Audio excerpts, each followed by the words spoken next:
this evening. So let's give a round of applause to our Defiance Bulldogs 8 members from the DPA who will take their spots with the baseball team when we There you play go. the national anthem here momentarily. Well, the last time we brought you a broadcast on DCTV, it wasn't quite this warm, equally as sunny and probably equally as windy, but the man on the bump for Bowling Green was the difference maker. And what it was a rare loss, just the second on the season for the Defiance Bulldogs, as they were unable to solve Bobcat hurler Will Brose. Today, they come in on the heels of a 3-game win streak. They are looking strong right now as Coach Ward and everybody else looking at a 10-2 record, 6-0 in the WBL as they welcome perennial power out of Toledo, the Central Catholic Fighting Irish, led by head coach Jeff Milcarrick, who seems like he's been around since the Reagan era. They are 2-6. They are 1-5 in conference play, playing out of that new Catholic league that they have to travel north of the Michigan border for the bulk of their contests. But rest assured, the Bulldogs looking to use home field to their advantage here this afternoon. We welcome you aboard as the Estill Chevrolet Cadillac pregame show continues. Brent Balbinot alongside Scoop Miller. Scoop, this one promises to be a good one, but right now the Bulldogs seem to be firing on all cylinders. They really are. They're coming in red hot, as you mentioned, undefeated in the WBL, also riding that 3-game winning streak. Central Catholic, on the other hand, comes in on a 2-game losing skid, but their record's very deceiving. They play in that tough Catholic league, and they play some powerhouses up there in Detroit that are just oozing with D1 talent. So that record's going to be a little misleading. This has been a great rivalry through the years. Of their 6 losses, 3 have been to top 10 ranked teams in the state of Michigan. So don't let that 2-6 record fool you. But at the same time, it is an incredibly young roster. As I look up here, I count 1, 2, 3 seniors. Coach Milcarrick was joking as we were down in the dugout getting a little bit of background on his team. He said, they're so young, I make them hold hands when they cross the street. Now, he does tend to poor boy it a little bit, but Defiance also looking very strong with only 1, 2 seniors in the starting lineup. So again, youth will be served here this afternoon, but that doesn't mean there's inexperience on the field. You're exactly right. And both these teams so well coached. You talked about Coach Jeff Milcarrick, his 38th season with Central Catholic. And, of course, Rick Weaver, even though it's kind of his rookie season as head coach, he's been a part of this Defiance program for a long time. So don't get fooled by the youth experience there as well. Let's go ahead and we're going to have the national anthem in just a second. So we will get set for a break. We're going to break down both starting pitchers. Cody Shaw, the 6'1 junior, will take the bump for the Bulldogs. Preston Frizzell, a 6'4", 195-pound sophomore, will get the starting nod for the Fighting Irish. White tops with the blue pinstripes for the trousers as the Bulldogs taking the line up the first base side. New green jersey tops for the Fighting Irish with the white trousers. As we get set for the playing of our national anthem, it is brought to you by the Defiance Elks Lodge, number 147. Ladies and gentlemen, we live in a great country with freedoms like no other. In order to honor the United States and men and women serving in our armed forces, we ask that you please rise if you are able. Gentlemen, kindly remove your caps. Veterans may leave theirs on and hand salute the flag along with their fellow brothers and sisters as we play the Star Spangled Banner.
And the national anthem in the books, courtesy of our underwriters, the Defiance Elks Lodge, number 147. So we get set to put the wraps on this edition of the Estill Chevrolet Cadillac pregame show. Let's give you the Baker Schindler Company starting lineups. First, for the hosts, as there you see, number 4, Cody Shaw. He takes the bump. They have a depth of pitching here, especially with some guys finally getting healthy, that is making a huge difference. Cody Shaw, we'll take a look at his numbers in just a second. Defiance will give you this as they hit the plate at the bottom of this inning. But first, for the Fighting Irish of Central Catholic, I'll tell you what, we'll go ahead and give you Cody Shaw's numbers right now. Cody Shaw, he is 2-2 in 3 appearances. All have been starts, a 3.57 ERA. He's pitched 15 2/3 innings. He's allowed 20 hits, 8 runs, all of them earned. He's walked 12 while striking out 14. Opponents hitting .323 against him. And this is the lineup that he will be facing for Central Catholic. Dre Wardrop will lead it off. And again, you're going to see numbers that you're just not used to seeing with this Central Catholic lineup. Scoop, they're extremely young. Wardrop hitting .320 in the leadoff spot. Batting second, it will be the sophomore second baseman, Jackson Sanchez. Again, a senior, Sanchez coming into this afternoon. Looking at our stats here. Oh, he's up here somewhere. There he is. He's hitting just a .120. Batting third, it will be the senior catcher, Kyle Wasserman, the most improved player from last season. He's got the leading batting average for the Irish at .350. After that, Bo Gardner bats cleanup. Preston Frizzell will hit for himself. Josh Floyd sixth. The bottom third of the order, Madden Burnell hitting just a .25. Gavin Eckhart will be your DH, and batting in the 9 hole, it will be the senior third baseman, Austin Guerra. Again, on the bump, Cody Shaw, we gave you his numbers. He's just a workhorse, Scoop. He competes, not necessarily a high number of strikeouts, especially that walk-to-strikeout ratio, probably not quite what Coach Weaver would like, but he also pitches to contact. He's got 8 guys standing behind him, and he puts them to work. Well, remember, he's a guy that really grown up to the ranks, has been a catcher primarily and being converted to also perform as a pitcher this season. So he's made a nice adjustment. He still has to, try to get that opponent batting average down a little bit. Needs to get that whip down from 2.1. But again, there's no substitute for a competitor out there, and that's what you're going to see in Cody Shaw here today. So we're getting set for the first pitch as digging in from the right side, Dre Wardrop. It is a strike, and we are underway at Defiance. This one, a high fly ball down the right field line, giving chase. Cohen Stockman runs out of real estate. It's a long strike. Let's set the defense for the Bulldogs. Christian Conley, the senior, behind the plate, completing an all-upperclassman battery. From left to right on the infield, it goes senior, junior, junior, junior. Torin Long at third. Brez Zipfel, an elite defensive shortstop. Noah Gomez, the junior, at second. Khalil Ligon at first. As the 0-2 way above the visor. From left to right in the green, it goes senior, junior, junior. Garrett Rodenberger, who made a tremendous diving catch last week against Bowling Green. It happened right in front of us as we'd set up shop down that right field line. Brady Borton in center and Cohen Stockman in right. As the 1-2, slow grounder on one hop, having to double clutch, and that pays dividends when you're also the quarterback for the football team. You saw right there Brez Zipfel showing off an absolute cannon. Well, that was, and he needed every mile per hour on that throw, as that one was almost beat out there by Dre Wardrop. It's going to be a quick out there for Cody Shaw and the Defiance defense. Brings up Jackson Sanchez, the second baseman, hitting just a .120.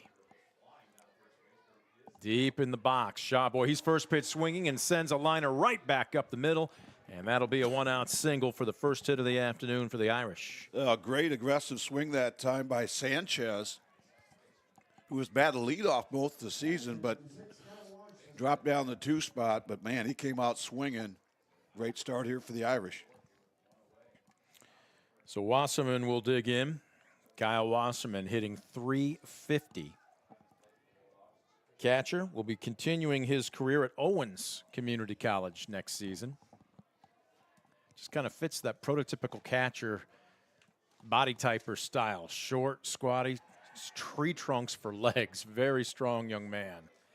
As the throw over to Shaw, they're going to try and keep Sanchez close as Ligon will hold.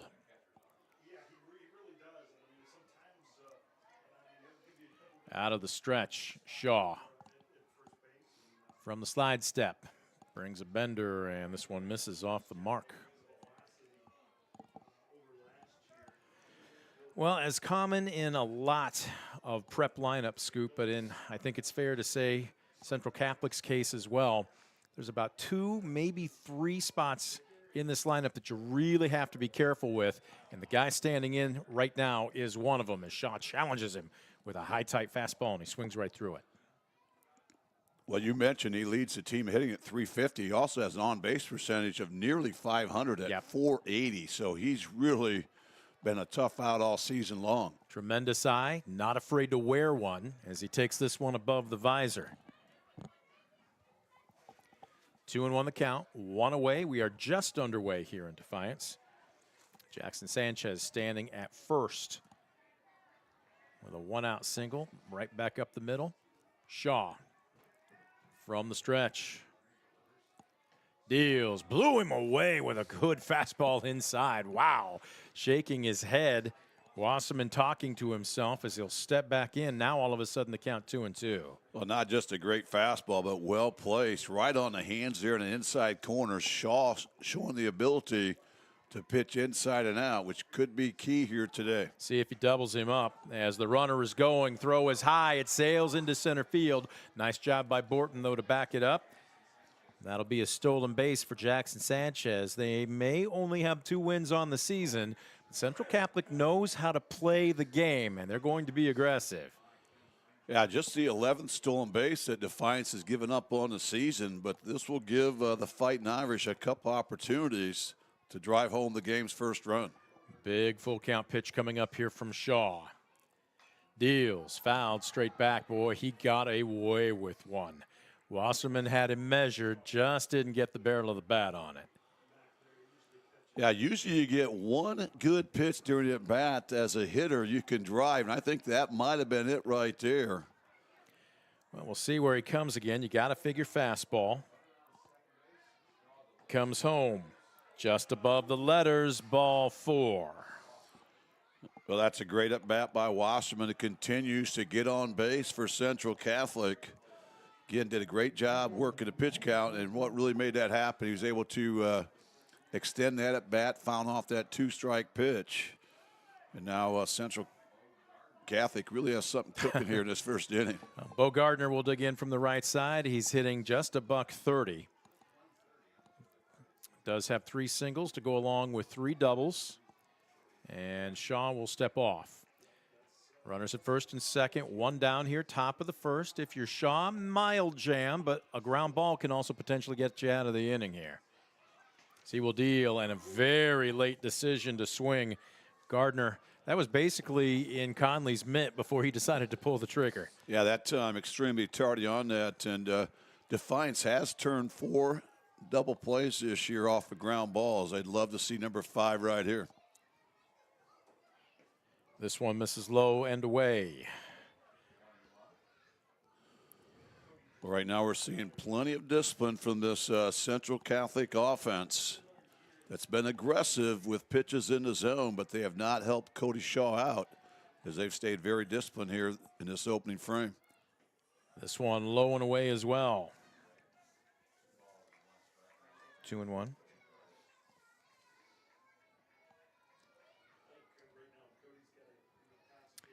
Well, 2-1. You're sitting fastball most likely here if you are Gardner, ahead in the count.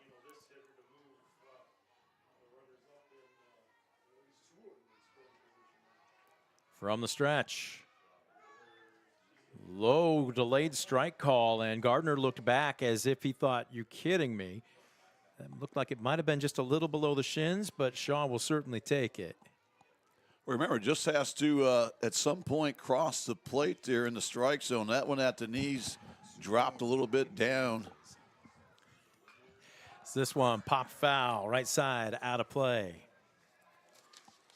And once again, good-looking fastball by Shaw, but an excellent job by Gardner to fight off that pitch, live for another one. So we'll do it again.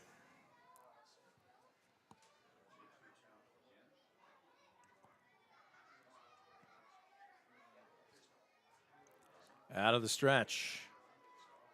Shaw checks the runner. That one floats way upstairs, and Conley with a nice job to get quickly out of his crouch. Yeah, that's a nice play there by Conley. That's going to keep the double play in order. Payoff pitch. We'll see if the runners are going. Late swing. He challenged him up around the letters, and he got him for a big second strikeout. Great job there by Shaw. Changed that level a little bit. Went with the high fastball. And once again, just a little bit tardy. Big second out for Shaw and the Bulldogs. Trying to leave a couple fighting Irish here stranded in this opening frame. So there's Preston Frizzell digging in from the right side. Runners remain at first and second, but now 2 away. He's hitting .333. Open, somewhat of a low stance. Boy, that is a wide stance. Scoop, you take a look at him here. That is kind of Jeff Bagwell-esque for those that maybe remember the former Houston Astros power-hitting first baseman. Break that type of stance down. What are you trying to get out of that? Well, you're seeing more and more guys do that these days. They have the very wide stance, and they pick up the foot, maybe that front foot, maybe an inch or two, and they probably only stride about an inch or two if you can get a look right there. But again, they're trying to shorten that swing up a little bit and trying to have the ability to go to any part of the field. Right now, just looking for a base knock to drive home the game's first run. 1-1. Shaw trying to pitch his way out of a mild jam here in the top of the first. Deals this one a high chopper, charging in off his back foot, and that's, oh, they might have a play at third. The throw, and they're gonna get him. Oh my goodness. Jackson Sanchez thought that Brez Ziffel was going to go to first. Instead, he ate the ball, turned and looked, give Torin Long credit for making the call. That's great communication, and they backpick Sanchez for the third out. Tremendous play by Ziffel. That's just how you teach it. No way he's going to throw out the speedster Frizzell, so he makes a good arm fake, takes a peek at the lead runner, and saw Sanchez a little bit too far off the base. What a big-time play there by Ziffel. So, Cody Shaw, with some help from his defense, gets out of the inning unscathed. No runs on 1 hit, no errors, and 2 left aboard. We're through 1/2 inning. Central Catholic nothing. Defiance coming to the plate. You're watching DCTV Sports.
And we welcome you back to Defiance as we head to the bottom of the first.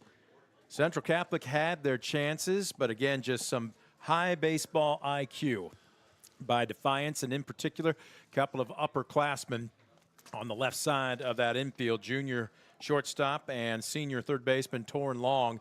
Brez Ziffel, the shortstop, just did some great communication, and they just caught Jackson Sanchez unawares as he rounded third to backpick him and get out of the inning with no damage done. There you get a good look at 6'4", 195-pound sophomore Preston Frizzell. We don't necessarily have numbers on him, Scoop, but we've got his repertoire. Break him down for us. Well, for Frizzell, you know, he's kind of one of those pitch-to-contact guys. He has a decent fastball, but he will not overpower the Defiance hitters with it.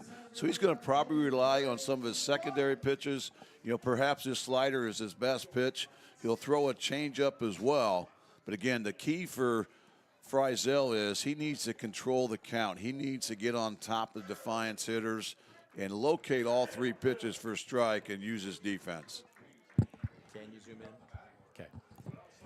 So it will be the following lineup. Brady Borton will lead it off, the center fielder for the Bulldogs. Brady hitting .364 on the season. On base percentage, though, of .532. That's what you want out of your leadoff man. Better than every other at bat. He's finding a way aboard. Finds himself down in the count here, though, now 0-2. We'll set the Irish defense. Swing and a miss, and he just challenged him 3 straight pitches up in the zone, and he couldn't catch up with any of them. Borton, a strikeout victim, to lead off the Bulldog first. Kyle Wasserman, the senior catcher, completes the other half of the battery from left to right on the infield. It goes senior, sophomore, senior, senior. Austin Garrett third, Dre Wardrop at short, Jackson Sanchez at second, and Josh Floyd at first. From left to right in the green, junior, junior, junior, Gardner, Dittmeyer, and Bernal. As this pitch, first pitch swinging, high fly ball, battling a little bit of the wind off the bat of Torrin Long, but Camden Dittmeyer stays with it and makes the haul, and just like that, 2 quick outs. Well, right now, Friesel pitched with a lot of confidence. You mentioned on the first batter, Brent, he's really challenging the hitters, attacking the zone. And I also think it's when you're breaking down Friesel, I think it's fair to mention, we talked about what a competitor Cody Shaw is for Defiance. Well, you can say the same about Preston Friesel. He was a part of that undefeated state championship football team for the Fighting Irish back in the fall. And as a sophomore, he's getting a lot of D1 looks as a football player. So he's a guy that's going to compete. This one just a little, nope, they're going to say it. Caught the knees. Strike 2 to Garrett Rodenberger. This one's upstairs.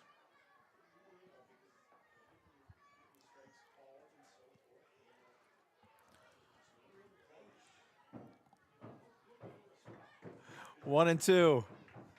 Rodenberger takes in the cellar. Not a bad idea by Friesel. He gets on top 0-2, tries to nibble. That time he came with the 1-2 slider that lands it in the cellar, and there he misses outside. So a 3-ball count here coming up for Rodenberger, trying to become the Bulldogs' first runner here this afternoon. 3-2. Friesel deals. That one gets dirty and down to first. Look at Rodenberger sprint, trying to put a little energy into his teammates with 2 outs. Remember, Rodenberger second for the Bulldogs in stolen bases with 9. So with 2 outs, you would expect when he gets a jump, he's going to be off to the races. That brings up the junior Noah Gomez, hitting .406 on the season, which leads Defiance. Yep. On base percentage of .487. And Scoop, they like his speed as well. He's 7 out of 8 in stolen bases this year. And he takes a strike. Perfect first pitch once again there by Friesel. That little slider there that catches the outside corner at the knees. Look for Defiance to go in motion here. Swing and a miss. Runner goes. Great jump, and it didn't have a prayer. That wasn't stolen on Wasserman. That was stolen on Friesel. As Garrett Rodenberger, for a big man, he's 6'3", about 215 pounds, Scoop, but he can pick him up and lay him down. That's his 5th stolen base of the season. Yeah, excellent jump there from first base, but you know, he was definitely tipping his hand there. He definitely wanted to go. Friesel would have been better served to throw over, keep him honest, but now Defiance with a chance to drive home a run here with 2 outs. Gomez with the 0-2 count. Go ahead, run down scoring position. This one misses a little bit above the letters, trying to nibble on the outside corner. And right now with Gomez, you know, you got first base open, so you do not want to let this young man beat you. So right now you kind of work the corners, maybe get him to expand the zone a little bit. But again, if you lose him on the base on balls, you're really okay. Well, 1-2 here, you've got a little room in the count if you're Friesel. I don't want to say do you waste a pitch here, but do you waste a pitch? Well, you want to be competitive with the waste pitch. You don't want anything over the plate he's going to be able to drive. So make him chase here. Try to expand the zone. He misses upstairs. That's a good idea right there. You know, that's a pitch you're not going to get hurt with, and that's one that sometimes for hitters is tough to lay off, that high cheese. Right now he's worked himself back in the count here at 2-2. And Gomez will ask for time and step out. They get a good look from behind home plate from our camera. Brazel, 6'4", long and lanky. $195. Pickoff play was on. He throws it into center field, but Rodenberger didn't realize it. He rolled over thinking that he was avoiding the tag, and instead of taking 90 feet, Central Catholic draws a huge break there. Yeah, that was almost disastrous there for Frizel. Just miscommunication. No one was covering. But when you do a head-first slide, you don't pop up near as quick. The 1-2 misses low and away.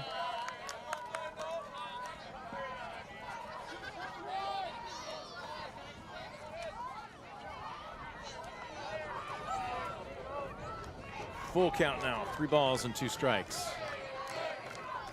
Frizel from the stretch, deals, popped him up, right side. Drifting over, and is there enough real estate? Doesn't appear that there is. We are at an angle here, and Josh Floyd hit the fence. Yeah, an excellent pitch by Frizel. Really nothing that Gomez is going to do with that. So great job by Gomez just to fight it off. The count will remain at 3-2 here. It's been a pretty good battle between these two. Frizel, long look in at his catcher Wasserman. Rodenberger with a very good lead at second. This one fouled straight back. Boy, with the lead that Rodenberger's got, you've got to believe, especially moving on contact with 2 outs, anything into the outfield is going to bring home the first run. Yeah, I don't think they're going to have a chance. I don't care how hard the ball's hit. That one hops an outfielder with his lead and that secondary lead. The fact with 2 outs, you're going on swing right here with 2 strikes. Boy, Wardrop is really cheating in behind the runner. And this one misses low. Ball 4. That was a battle. And Gomez draws the 2-out walk. Yeah, great job there by Gomez. And again, you knew Frizel wasn't going to give in to Defiance's lead hitter with a runner in scoring position, 2 outs. And now Defiance, just like Central Catholic in the top half of the frame, has runners at first and second, 2 away, trying to take an early lead. Catcher Christian Conley will dig in from the right side. Batting .280 on the season. He's got 5 RBI on the young year, but number 6 standing at second base, well off second base with a good lead in the person of Garrett Rodenberger, as Frizel is changing eye level quite a bit. He's going upstairs. He's not afraid to go letter high. Just a little tardy on that swing, but again, this is just the first trip through the lineup for Defiance. Yeah, he's doing a great job moving the ball around. He's also doing a great job getting first pitch strikes. Continuing to stay upstairs. This one in the attic, and it's 1 ball and 1 strike. Well, Defiance showing plenty of discipline at the plate right now. They have really not helped Frizel out. They've forced him to throw over the plate. Brings a sweeper and didn't want it. Although I'm not sure Conley thought it was a strike. He's talking to the home plate umpire. Where was that? So 2-1. Pardon me. 1-2. And that was as defensive a swing as you're going to see. Just buying himself another pitch. And that's a ball you don't want to put in play because that's going to be an easy rollout. So the best case scenario happened that time for the Bulldogs. The fact that Conley was just able to get a piece of that, fight off a tough 2-strike pitch, and live for another one. The 1-2. Frizel's had to labor over the last 2 at-bats. Deals from the stretch. This one a fly ball to right field, right at Bernal. He barely has to move. They had him scouted perfectly as he hauls it in to snuff out the Defiance threat here in the bottom of the first. No runs on no hits, no errors. Bulldogs leave a pair. We have played through 1. No score. We're back after this on DCTV.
Well, there you get a good look at our camera behind the backstop here at Defiance High School. First inning, both teams had their opportunities, but neither team able to score. So we'll head to the top of the second for the visiting Central Catholic Fighting Irish. It will be 6, 7, and 8. Josh Floyd, first baseman, will lead it off, followed by the right fielder Madden Bernal and the designated hitter Gavin Eckert. As Cody Shaw, 6'1" junior, finishing his warm-ups. Christian Conley goes down to second on a hop. And we are getting set to resume play. Yeah, very entertaining first inning. Both teams combined had 5 different base runners, but neither team was able to dent the scoreboard, as both Cody Shaw and Preston Frizel did a great job of minimizing damage and keeping each other off the board. So right now, Central Catholic looking to start things off as Josh Floyd, the senior first baseman, hitting 286, steps to the plate. Digs in from the left side, and he is on top of the plate, really crowding it. Shaw taking his time as he toes the rubber. We'll see what type of target Conley gives him. He's setting up on the outer third. Instead, they bust him inside, and he fouls it away. A good fastball by Shaw to start things out once again. Both these pitchers are really trying to attack the zone and get after these hitters. 1-1. Shaw deals. This one pulled foul at the first baseline. Ligon pays to have a 6'5" first baseman. Somebody with some range, somebody with those long arms that can pick a baseball or two. When he's pitching, they move 6'5" Garrett Rodenberger out of left field over at first. So again, let's just say good genetics playing a role defensively for Defiance. It's the 0-2. Nothing doing. Khalil Ligon, when he's not at first base, getting looked at by some Division II schools as far as pitching is concerned. Yeah, Ligon moved to 4-0 with that complete game last night. There's that's a nasty, dirty pitch. Nasty changeup that time by Shaw. That ball had a lot of late dip to it. Again, you know, when you get guys in negative counts, you get 2 strikes on them, it allows you to expand that zone a little bit. Great start here for Shaw once again in the second inning. Second strikeout of the game for Shaw as Madden Bernal will dig in. Bernal, 6 foot, 155-pound senior, has struggled at the plate this season, batting just a $125. And as we look at him, he looks a little tight. That is a tough swing. And again, when you're pressing scoop, it's just sometimes it's tougher. It's easier said than done to just say relax and loosen up at the plate. Big swing there, and again, very stiff. Well, that's pitching right there by Cody Shaw. We saw tremendous fastball there to start things out, but that was a nasty slider there that just fell off a table. The 0-2 doubles him up. That gets a little dirty. This is the thing about Shaw. I think he'll get with more and more experience the fact that he's got a great arm. That's easy to see, but he needs to really understand as far as pitching. And we've seen that from time to time here, the 2 times we've seen this season, Brent. Again, he's a guy that's got tremendous upside. I think he's going to continue to get better each and every time out on the bump. The first time I saw him, he was behind home plate. He was where his normal position is catching, as Ligon threw against Van Wert. As a swing and a miss came right at him, and that's a quick at bat for Bernal. 2 spatters, 2 strikeouts to open up the second. Well, Shaw's just really pitching right now. You know, he's not just relying on that strong arm. He's moving the ball around. He's changing speeds. But again, he's had a lot of first pitch strikes. That's always good math. And now Shaw looking for a 1-2-3 inning. So up steps the DH, Gavin Eckert. Swinging first pitch fastball, laser right into left field, and Rodenberger had him scouted perfectly. More like L7 instead of F7, but it's a quick 1-2-3 inning as Cody Shaw makes short work of the 6, 7, and 8 holes for Central Catholic. No runs, no hits, no errors. Nobody left the board. We're through 1.5. All goose eggs on the scoreboard. We'll see if Defiance can change that when we come back. You're watching DCTV.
On the second for the Bulldogs, pitcher number 4.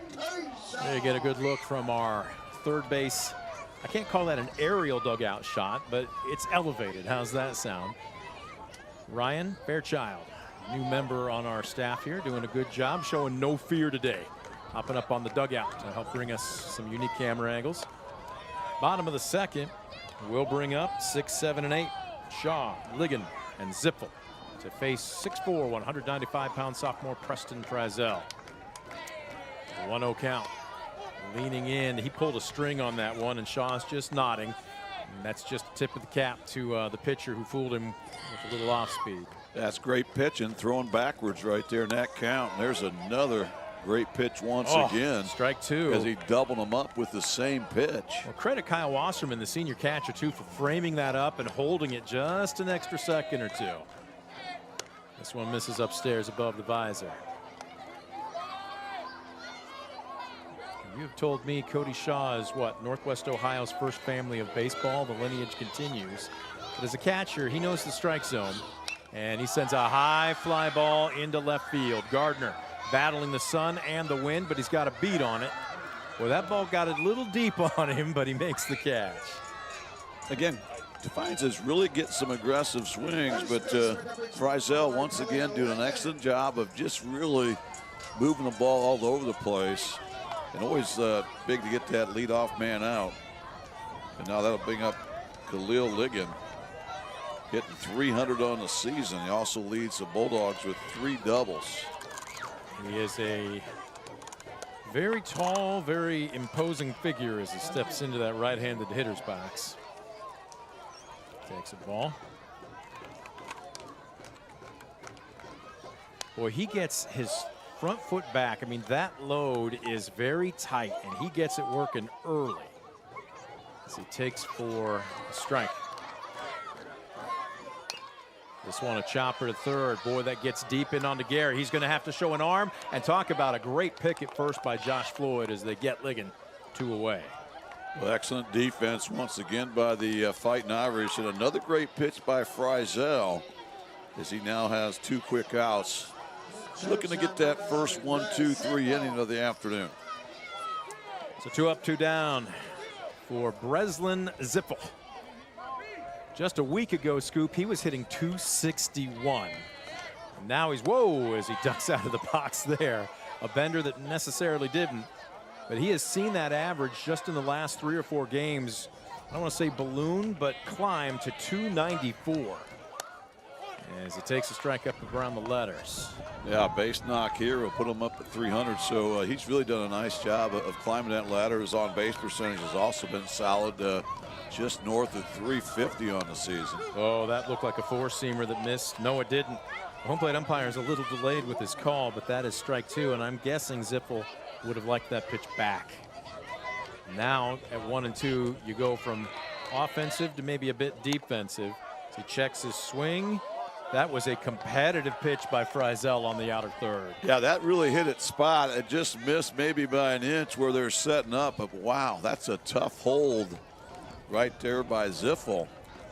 So the 2-2 on the way. This one a high fly ball deep down the right field line, drifting into foul territory. Bernal giving chase, and nothing doing.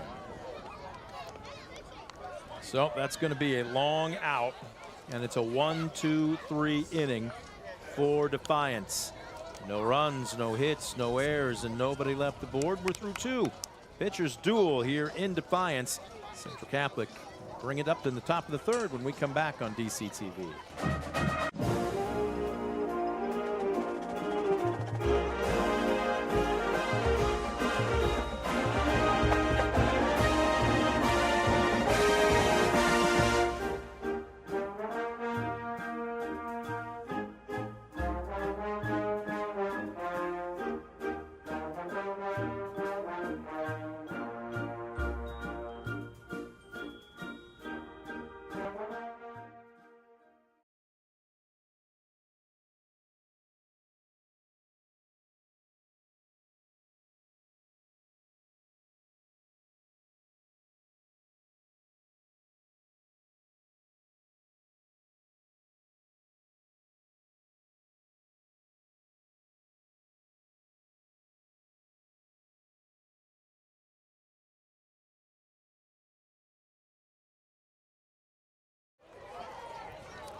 welcome you back to the top of the third here at Defiance. It will bring up the 9-hole for the visiting Central Catholic Fighting Irish. Third baseman Austin Guerra will lead it off, and then it rolls over. Dre Wardrop stands on deck, and second baseman Jackson Sanchez in the hole. First pitch swinging ground ball. Whoa, this one's going to sail. Brez Ziffel put a little too much mustard on it. Now the tag is made, but they're going to say that he did not round towards second. So that's going to be the third base runner of the afternoon, but this time the first error of the game on the normally reliable shortstop, Breslin Ziffel. Yeah, this is an area Defiance has to clean up. You know, in that 12-1 win last night against Kenton, Defiance committed 4 errors. They got away with it behind a strong arm of Khalil Ligon out there, who threw that 3-hit complete game. And what was a 5-inning run rule. He also had 9 strikeouts against just 1 walk to raise his mark to 4-0. Good move by Shaw over to first. Central Catholic showed they were aggressive in the top of the first as they sent Jackson Sanchez, although he was a little too aggressive as he got backpicked rounding third on what he thought was going to be an infield single. Always got to keep your head up. And we've got time being called. Something come out of the stands. Not exactly sure, but the field umpire signaling that play can resume. First pitch squaring and coming up empty. Snap throw down to first. And boy, I tell you what, Garrett kind of sashayed his way back to the bag. That ended up being a closer play than it probably should have been. That's a play you want to get dirty on. You want to try to catch the back side of the base coming in from the back door. That time, Wardrop tried to take off running before he got the bunt down, a common mistake. Well, he tries again here, and the bottom fell out of that pitch. That was a beauty by Shaw, and it's now no balls and 2 strikes. Yeah, he's not up there bunting to sacrifice. He's bunting for a hit, and that's why he's trying to maybe do too much too soon, but that time kind of committed too early. That ball well out of the zone, and now Shaw has him in a hole at 0-2. From the stretch, brings the heat, but misses way up above the helmet. He just reared back and kind of humped that one up, and I get it. When you can throw it 90 plus, that's great, but if you can't command it at 90 plus, every coach will tell you, find your zone. Yeah, you want that pitch to be a little bit more competitive, where that's just too far out of the zone. You're not going to chase it. There's a competitive pitch there, but that's probably the pitch you wanted on 0-2. But now with that miss, it gets the count to 2-2. Leadoff man aboard on the throwing error by Ziffel. Shaw trying to induce a potential ground ball double play. Instead, he's going to blow it by him. Another snap throw down to first. Ligon loses his shades, and that time Garrett does go back head first. Good looking heater that time by Shaw. Just completely threw it by the leadoff batter, Dre Wardrop. So for Shaw, that's his 4th strikeout. And right now he looks for that heavy fastball to maybe get that inning double play here. Shaw at 6-1 will throw over. Break his delivery down on the next pitch, Scoop, because you said heavy fastball, and normally when I think of heavy, I think of guys that are 6'4", 6'5", and they're coming downhill. Shaw stands in at 6'1", as we'll take a look at it here. But man, break down his delivery for us, because he does throw a heavy fastball. Well, he really does. He does a great job, you know, as far as his mechanics, getting his legs, getting his hips into it. He also has that good over-the-top delivery. He's got that high leg kick from behind. And we also, at times, it looks like he's throwing a 2-seamer. That ball has a little bit of movement to it, which makes it awfully tough to square up. And a lot of times what you do, you end up hitting that ball into the carpet, where it becomes a heavy fastball and maybe a 6-4-3. Well, that's a beauty. Bender back to the second, to second for 1. First is a double play. Fielding his position, Cody Shaw. Score it 1-6-3 on the twin killing. And just like that, Central Catholic's threat is snuffed out here in the top of the third. No runs, no hits, 1 error. Nobody left aboard. No change in our score. Defiance nothing, Central Catholic nothing. We're back after this on DCTV.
Back at Defiance, bottom of the third, will bring up the 9-hole Cohen Stockman.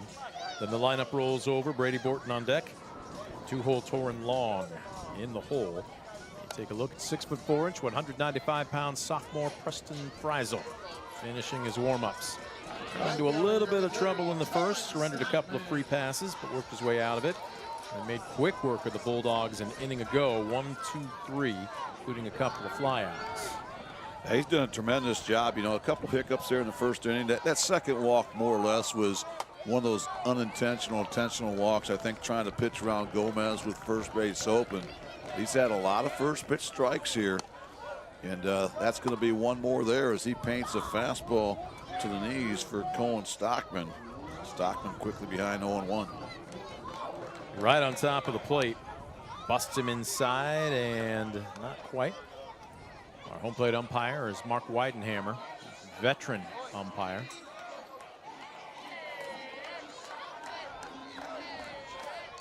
One out in front. Ground ball gobbled up by the first baseman Floyd, fielding his position. Wow, it's not even close. Frizel's over in plenty of time to retire Stockman for the first out. Well done by that Fighting Irish defense. Just how you practice it. Great job by Frizel getting over. Anything on that right side, you got to be moving right away. And for 3 consecutive innings now, Frizel is retired Defiance's leadoff hitter. Speaking of leadoff hitters, he's digging in right now. Brady Borton went down swinging on 3 straight pitches to lead off the first. Digging in here. Borton. First pitch swing, sends a screamer on 1 hop to short. Wardrop is there, and the throw is wide. Sailing up the first base line and into second base standing up.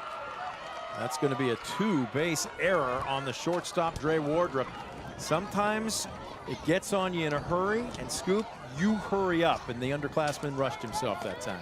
Yeah, and that was really 2 mistakes here by Central Catholic. The first one, the throw by Wardrop, clearly was going to pull Floyd off the base, but if you're Josh Floyd there, you have to leave the base, go get the baseball, and keep the double play in order. By trying to make the impossible play, that allows the advancement, and now Defiance has a runner in scoring position, just 1 out. Torin Long takes. Well, Borton with very good speed at second base. He represents the go-ahead run with only 1 away.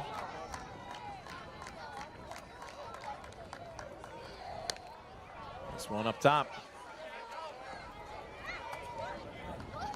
Now, both pitchers have really thrown a lot of baseballs upstairs here in the early going. You know, and some of them have been purpose pitches, and others have just been not being able to locate the fastball like they'd like. A quick conversation as the senior catcher Kyle Wasserman going out to have a chat with the sophomore pitcher Preston Frizel. A runner at second, most likely going over the indicators, making sure that the second sign is what you're going with.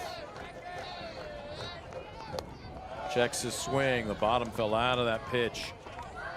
That looked a bit more almost like a true 12-6. They say that he's got a slider, but he's got a little bit of a hybrid. It's probably the best way to describe that pitch. Yeah, it's almost like a slurve, as I would call it, but again, it's got plenty of run to it. The 2-1, he reaches back and humps it up, but way off the mark, and it's now 3-1 to Long. Well, this is a tough spot here for the sophomore Frizel. The fact that you've got we've got a guy in scoring position, but you also have the heart of the order here in 2, 3, 4. Ooh, he's going to wear that one high and tight. And again, Frizel really reached back and tried to bring something. And that'll leave a mark. But what it will also do is allow you to take your bag. Now all of a sudden, still only 1 away, but runners at first and second for Garrett Rodenberg. And now you have really no place to put Rodenberger or Gomez, who's on deck. So you're going to have to really work your way out of this jam if you're Preston Frizel. Rodenberger hitting .303 on the season. He's got 4 RBI, number 5 standing at second base in the person of Brady Borton. And will give Defiance an early lead. He awaits the 0-1. Frizzell taking his time, deals, misses upstairs, and for the first time tonight, and understandably so, with multiple runners on, maybe seeing that bender flatten out from Preston Frizzell just a little bit. Yeah, he's really going to have to make some quality pitches right here to get out of this jam. Defiance also has good speed on the bases, going to make it awfully tough. And there's a double steal. The throw down to third, not in time. Oh, he went off the bag. He overslid, and Borton is tagged out. Oh, my goodness. Well, you credit Guerra with staying with the play. He made a tremendous stab to make sure that didn't go down the left field line. Otherwise, that's an early lead, and I'm looking at Coach Weaver just putting his hands in his head right now. Unbelievable. Oh, missed opportunity. That really changes this inning completely. And now you've got a chance to maybe work around Rodenberger a little bit. But boy, having guys on second and third just one out, all you would have needed was a fly ball or ground ball to get on the scoreboard. But what a great play by Austin Guerra down there. That looked like that ball might be heading for left field there. And if you're keeping score, that is an out stealing. Even though he actually made the base safely, once you overslide that, that's caught stealing.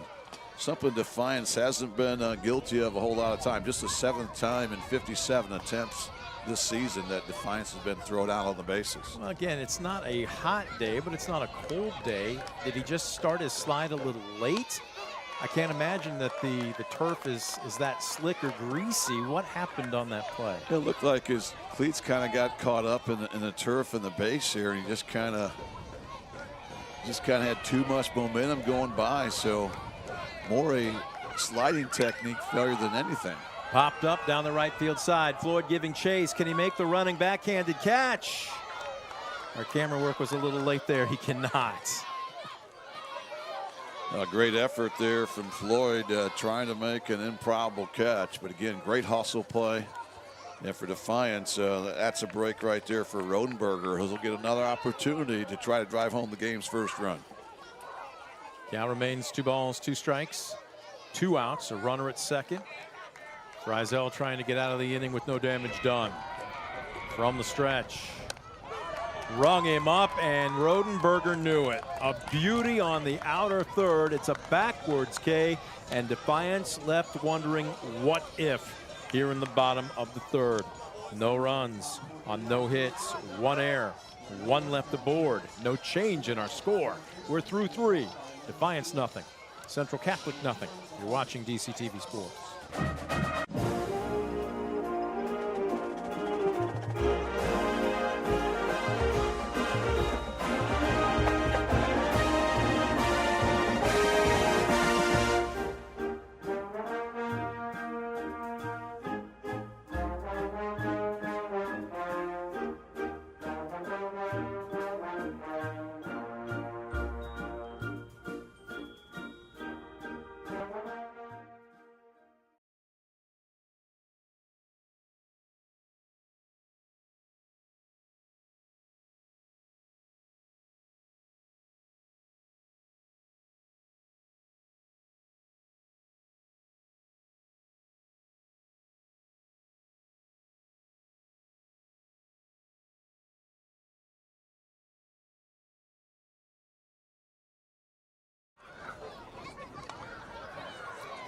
Well, we head to the top of the 4th. It's a pitcher's duel. Preston Frizzell, the sophomore for visiting Central Catholic out of Toledo, and junior Cody Shaw for Defiance. No score between the visiting Fighting Irish and the host Bulldogs. Shaw will deal to the heart of the order, 3, 4, and 5. Arguably the most difficult part of the order. Leading it off, it'll be the senior catcher Kyle Wasserman, followed by left fielder Bo Gardner, and then Preston Frizzell will get a chance to face his opposition. First pitch just a bit upstairs. Wasserman, no official at bat today as he walked back in the first inning. Team's leading hitter at 350 as he takes up around the neck, and Shaw not happy with that pitch. Yeah, 2 fastballs clearly out of the zone and falling behind Wasserman. There's a get me over fastball there to get the count to 2-1. But again, Wasserman, he's a guy that not afraid to take a walk. He's also a very, very strong hitter here for Central Catholic. And there's that Another fastball that's way upstairs. And now another 3-ball count coming up for Wasserman, who, as you mentioned, Brent, walked back in the first inning. Catchers usually have a good eye, don't they? He takes there, and I think that pitch fooled him. I don't know if it was the pitch or the location, but he just kind of nodded his head. I'm not sure if it was at Shaw or to himself, as he just carved him up right there. Nasty break, low and away on the brink, on the bender, I should say. That is showing some real trust in your stuff for a Premier Bank strikeout. Yeah, great job there by Shaw, and I think what really made that strikeout happen was that changeup he threw on 3-1. Just completely fooled Wasserman. Now he has 5 Premier Bank strikeouts on the afternoon. Bo Gardner with a very late decision, as in almost completely into the mitt of Christian Conley. He's only hitting a $130. This one, a slow chopper to third, comes up nicely for Long as he clicks, fires on the money, and just like that, 2 away. That's a great job there, kind of pitching to contact. You know, it's not always about getting that strikeout, it's getting guys to hit your pitch, and that's exactly what Shaw was able to do. So again, showing some signs of really becoming that competitive pitcher. And right now, just 1 batter away from getting out of this inning, 1, 2, 3. So that'll bring up Frizzell, who had an infield single back in the first. But a nifty piece of defense by shortstop Brez Ziffel and third baseman Torn Long resulted in back-picking Jackson Sanchez for the 3rd out at third. Yeah, remember that infield single temporarily loaded the bases there with 2 outs. But it didn't last long, as a tremendous arm fake and back pick by Ziffel into the threat. 1-1 is high and inside, make it 2-1.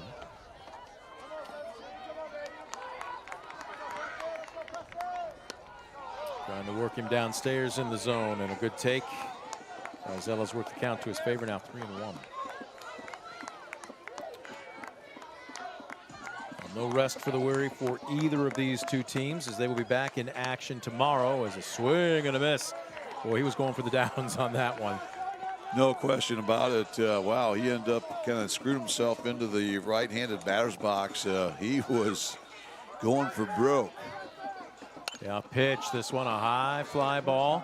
Drifting into right center field. Who wants it? There's nearly a collision and a little bit of bingo. And who came down with it? I believe it's the center fielder, Barton.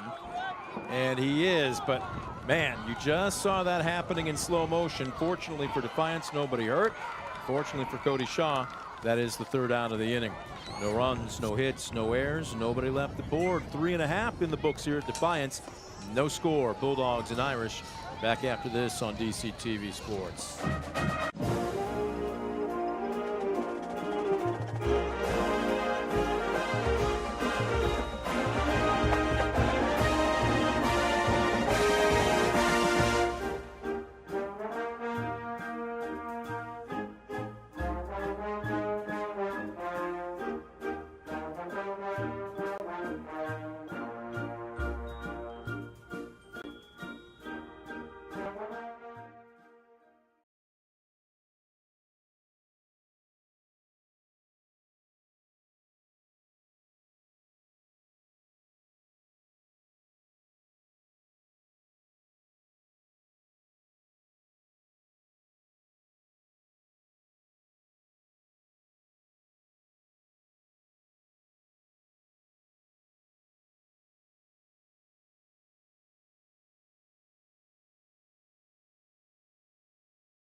We've got a pitcher's duel going on at Defiance. Temperatures were about in the lower 50s when we threw out the first pitch. Plenty of sun. That wind is blowing in and stiffly from left field. Not quite straight left field, but right into our press box. That's why we closed the windows. But right now, not nearly as strong as both the pitchers. Preston Frizzell for Central Catholic and Cody Shaw for Defiance have been putting on a clinic here this afternoon. Frizzell will deal to 4, 5, and 6. Second trip through the lineup for the Bulldogs. Noah Gomez, second baseman, will lead it off. Christian Conley on deck and Cody Shaw in the hole. Yeah, neither of these pitchers have needed the wind kind of blowing in from the outfield to stymie the offense. They've done it with not just strong arms, but great pitching, great command, really working the ball around in all 4 quadrants. As a matter of fact, as I look down here, forget fly balls, which there have been 4 of so far in this ball game. But Scoop, as this one a grounder up the middle, it's got eyes off the bats of Noah Gomez, and the leadoff man is aboard for the first time this afternoon for the hosts. Great AB there by Noah Gomez, something he's done so well this season, but a seeing-eye single right up the middle. And we'll see if Defiance can take advantage here, because that's going to bring up the senior Christian Conley hitting 280. You think it's small ball? I think it'd be a good opportunity for a little small ball, put some pressure on this Central Catholic defense. Gomez, good lead at first, and Frizzell and Central Catholic thinking the exact same thing. They're going to keep him honest. Well, they also have Austin Guerra way in on the grass here on third base, smelling bunt. Another quick throw over. And remember, we have great wheels there with Gomez at first base, so he's a guy that one of those guys that could be thinking first or third on a bunt. They could also be thinking fake bunt, stolen base. We'll see what happens. Well, he's squared, but Conley pulls back and takes in the cellar for ball 1. Well, that's so important. Anytime you're trying to put down a sac bunt, you have to stay in the strike zone. You cannot expand the zone, get yourself in a negative count. And now Frizzell down 1-0 here. Well, absolutely no slide step. I mean, that lead foot is barely coming off the dirt at all. 2-0.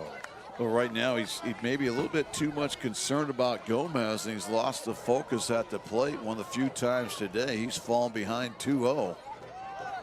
Deals here. Very delayed call by Mark Weidenhammer, but he says strike 1. And that time I think the take sign was on for Conley. Squared up to bunt, but looked like he was clearly pulling back all the way. 2-1. Whoa, at him. And did that hit his helmet or did that hit his bat? It hit his bat. That's oh, they're going to say ball. foul ball. Oh, my goodness. What a tough. Well, now they're going to call in the umpiring crew and talk it over. And I believe Coach Weaver is asking for that.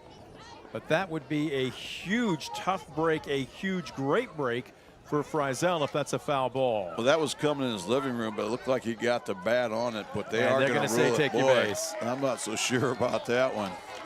I'm sure Jeff Milkaric is not going to be happy here. And he certainly has every bit to come out here and question what was going on. And he's going to do just that.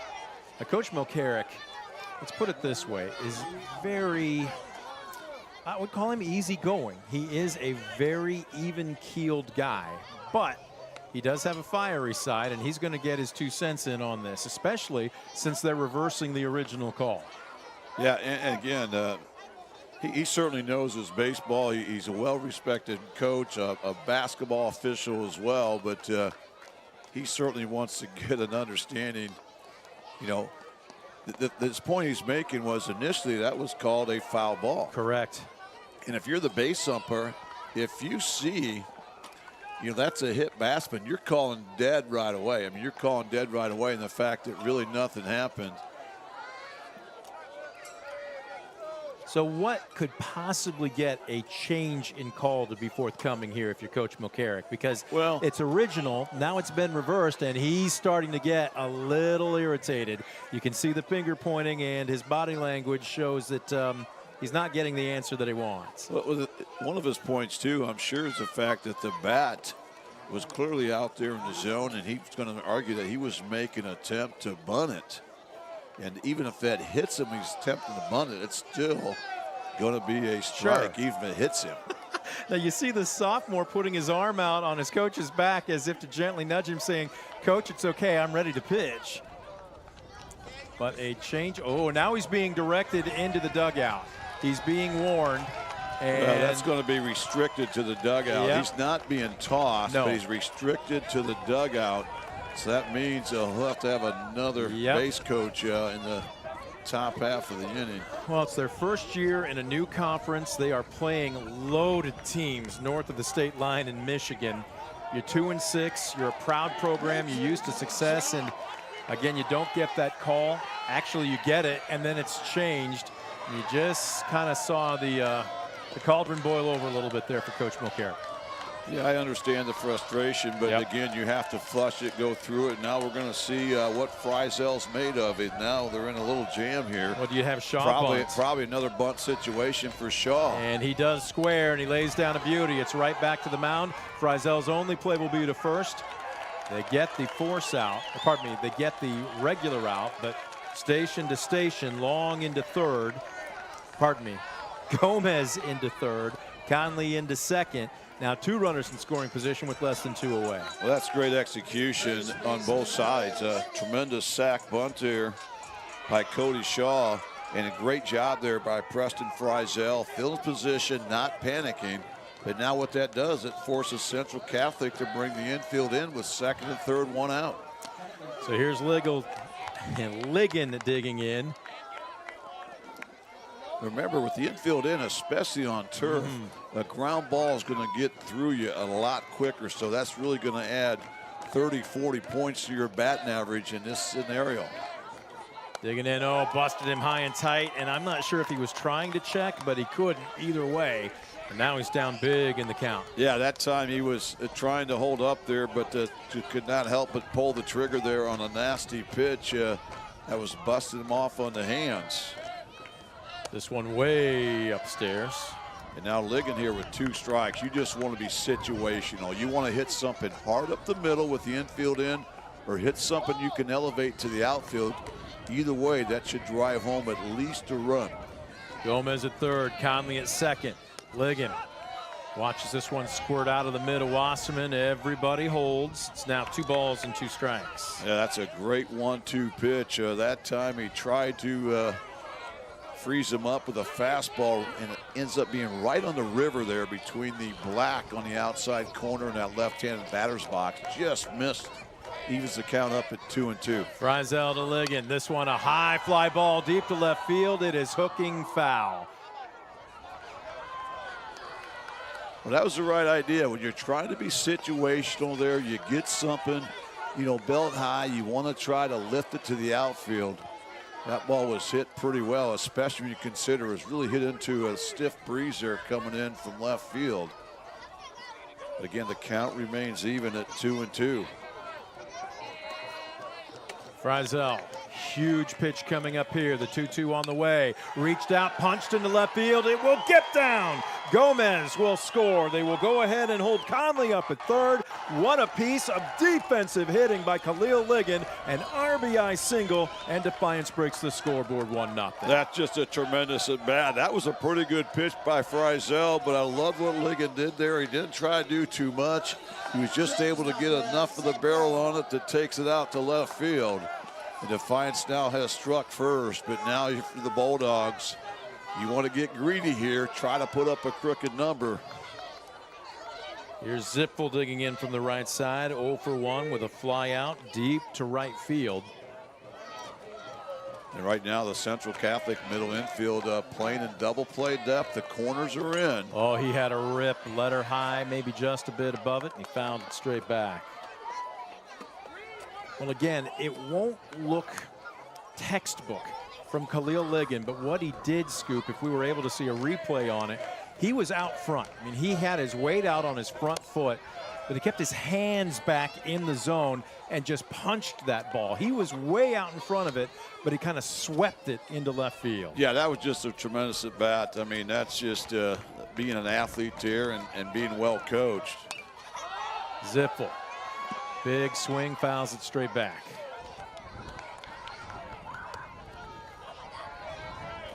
Another competitive battle here between these 2 young men here. We've had so many today, Brent. Just so many competitors on both sides of the diamond here today. So many multi-sport guys as well. 1-2, late swing. He challenged him upstairs, and Zipfel couldn't catch up to it. And that is a huge strikeout for Frizel. It really was. It really takes the pressure off a little bit. I mean, you're not out of the woods yet, but that time he elevated the fastball. Very competitive there, right at the top of the zone. A tough pitch to take. And a big second out for the Fighting Irish. Trying to keep this game right where it's at 1-0. Going Stockman will dig in from the left side. He's 0 for 1 with a ground out to first. Takes a strike. And that time, Defiance takes the trail base there as Ligon goes to second. Defensive indifference there. Central Catholic just going to take their chances with the 9-hitter Stockman, trying to get out of this frame and minimize the damage. The 0-1 righty-lefty matchup. Way upstairs. Again, both pitchers, we've seen that fastball get elevated over and over. That one a little higher than most. A good play there by Wasserman to prevent a pass ball or a wild pitch. 1-1, busts him inside. That was there, and I'm not sure if Stockman was looking for something out over the plate, but that one caught him for strike 2. Well, that's a great pitch right there, right on the edge there. Plenty of velo behind it. Big pitch coming up here. This one chopped down to first, gobbled up by Floyd. He'll make the unassisted put out, kicking the cushion to retire Defiance and leaving a pair aboard here in the bottom of the 4th. Not before the hosts finally do break the scoreboard first, though. 1 run on 2 hits, no errors, and 2 left aboard. We have played through 4. Bulldogs 1, Fighting Irish nothing. You're watching DCTV Sports.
There you get a good look from our third base camera. As Defiance picked up the first run of the ball game in the bottom half of the last frame, putting the pressure on Preston Frizzell. Cody Shaw takes the bump with something he hasn't had so far this evening, the lead, as he will deal to 6, 7, and 8. Josh Floyd, Madden Bernal, and Gavin Eckhart. Well, you always preach to your teams that shutdown innings win games. So Defiance just put a run on the board. So now you need to come back, throw up that 0, keep all the momentum on your side. And right now, Cody Shaw has been on a roll. He's seen the minimum number of hitters the last 3 innings. The only one to reach was Guerra with that leadoff air by the Bulldogs just a couple innings ago. Josh Floyd batting .286 entering today's game. Fouls the first pitch he sees straight back. He's 0 for 1. Struck out swinging to lead off the second. Well, Floyd, one of 5 guys here in this Central Catholic lineup today that's committed to play at the next level at Siena Heights. He also was a solid golfer for the Fighting Irish as well. Swing and a miss there, down deep in the count. No balls and 2 strikes. He's actually choking up a little bit here, shortening up. You don't see that as much in today's game. It was almost mandatory way back when you and I played. I think it was mandatory when I played. Maybe not so much in your era, but all the time. Choke up a couple inches, expand the zone. I was told to open up because my swing was a little long. So it was one of those situations where I know my coach almost had me take a 2-strike approach from the first minute I stepped into the box. As this one off speed, high chopper, left side, charging is Gomez. He'll flip it very quick, and they get him on the bang-bang play at first. Now that was bang-bang, awfully close. And a great job there from Noah Gomez. He kind of got caught in between on that hop. He was able to not only glove it cleanly, but a nice little flip over to Ligon. Boy, that's a big first out, retiring the leadoff man in Josh Floyd. That'll bring up Madden Bernal. Takes just on the outside corner. Bernal 0 for 1 with a strikeout swinging back in the second. Bernal one of 5 Central Catholic players that will be playing at the next level as he sends a 2-hopper to short. And again, Zippel having a little bit of problems on the exchange. He's got such a strong arm that he can make up for it, but it just makes me wonder, is there something on the turf? Is it just a little cooler than maybe we were thinking at first pitch, or is there just a lot of English on that baseball? Well, my thought was that his glove maybe is a little bit too much broken in, because sometimes that happens. It gets deep in the webbing, a little bit tougher to get out. He struggled to get the ball out of his glove, as you mentioned, Brent, on the exchange. But again, he has that cannon arm. You can maybe get away with that at the high school level. So 2 down, that brings up Gavin Eckhart, the designated hitter. He lines this one deep to right center field. They've got him played perfectly, and Borton makes the running catch. Boy, he barreled that one up, but that's what they commonly refer to as an atom ball. No runs, no hits, no errors, and nobody left the board. Cue up Neil Diamond as we head to the bottom of the 5th. Defiance 1, Central Catholic nothing. You're watching DCTV Sports.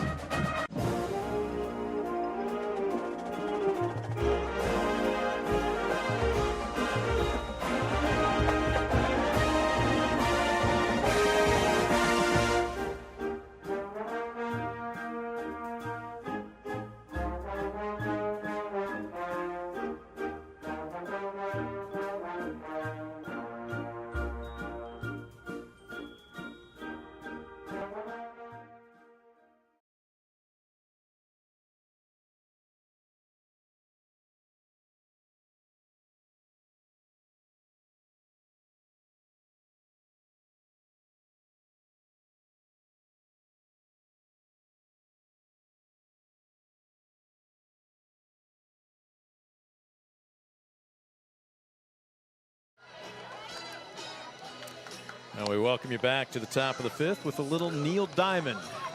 It's had to have been popular during your day, wasn't it? Yeah, but we didn't have all the walk-up music and stuff back in the day. We just had the AM transistor radios, more or less. But, yeah, you hear that at the ballpark quite a bit. And, wow, they do a great job over here at Defiance, as we all know. And great to have Nate back in the booth running the show. Bottom of the 5th will bring up the top of the order for the host Bulldogs. Brady Borton will lead it off. Torn Long on deck, and Garrett Rodenberger in the hole. Preston Frizel, 6'4", sophomore, giving up the first run of this ball game a frame ago. It could have been worse. He pitched his way out of a mild jam. As Borton 0 for 2. He reached on an error, was thrown out trying to steal third back in the 3rd. He struck out swinging in the 1st. The 0-1. 1-1. A real good miss that time by Frizel. You know, he's able to get on top, try to paint that black there in the outer edge. Brings a good looking bender there for a called strike. Once again, perfect pitch. Misses with the fastball the pitch before, and that time he paints the slider right at the knees. This one a line drive, seeing eye right through the 5-5 hole between short and 3rd. Brady Borton has his first hits of the afternoon, and for the 2nd straight inning, Defiance has their leadoff man aboard. Well, again, we've talked about it before, but when you get that leadoff man on base in high school baseball, you know, you're scoring 70% of the time. So great job there by Borton to set the table. And now Torn Long, who's 0 for 1 with a walk back in the 3rd inning, steps to the plate in what could be a bunt situation. You'd have to think. Late innings, you're up 1. You just won insurance run. You got a guy like Cody Shaw that's throwing a gem. We'll see if the Bulldogs play for 1. He squares, pulls back. The runner goes anyway. The throw down to 2nd, squirts away from Wardrop. Nice job to quickly back it up by Dittmeyer, and 90 feet is all Borton will get. Well, I like the call there from Coach Rick Weaver. That time they went with the fake bunt steal, and now you still have that option to bunt. Yes. You try to move Borton over to 3rd with less than 2 outs to play for a run, or do you let Torn Long swing away? Long hitting .333. He also leads the team in RBIs with 12. We'll see if the senior's swinging or not right here. He is not, as corner, at least more specifically Floyd at first, was charging. 1 ball and 1 strike. We've seen Frizel work his way out of more than 1 jam here this afternoon. He is a tremendous athlete, and not the least of which, as he steps off here looking for the inside move, A tremendous football player. He's been a member of both the 2022 and 23 state championship teams as a receiver and a punter. And that's most likely going to be his sport at the next level. He has received numerous Division I offers. Yeah, he's an athlete, and even more important than that, he's a competitor. He's a guy that goes out there and has a lot of confidence and certainly backs it up. Popped up, home run in a phone booth. It will get out of play. There is some action in the Central Catholic bullpen, trying to get a number on the right-hander. That'll be number 10. That is Dalton McKillargy. I believe I pronounced that correctly. If not, Dalton, my apologies. That is as Irish a name as I've ever seen. Popped back and out of play. McKillargy. I think that's correct. Is that right? You sold it to me. Did I sell it to his family? 2-2. Athlete versus athlete. Big pitch coming up here with nobody out and a big insurance run in scoring position. Wardrop trying to cheat in towards second base. This one a grounder. Wardrop's got to hustle. Double clutches, throws, and they get him by a step. Another big time play, this time by Wardrop, as he did not have a lot of margin of error that time. He got the ball over to Josh Floyd in the nick of time. Boy, that's a big out right there, and it also prevents the advancement of Brady Borton, who's still on second base here with one out. One away for Garrett Rodenberger. He's 0 for 1, struck out looking last time up. He walked in the first, scoots out of the way of a pitch that busts him inside. Yeah, that time the big bender there tried to kind of come on the inside corner there, but that ball stayed in and up. And stepping off, Frizzell looking. That's a smart play, especially for a sophomore out there. You got nothing to lose by the inside move. You know you've got a base threat there on second base, and Brady Borton, who is 15 for 15 in stolen bases on the season. You know Borton would love to be on third base right now with one out. 1-1 the count to Rodenberger. Swung on, oh, he challenged him and he got it right in his wheelhouse. He was just underneath it. Now, we mentioned how you get that one pitch every at bat that, you know, the fastball that you've got a chance to drive, and that one just a little bit up for Rodenberger to handle.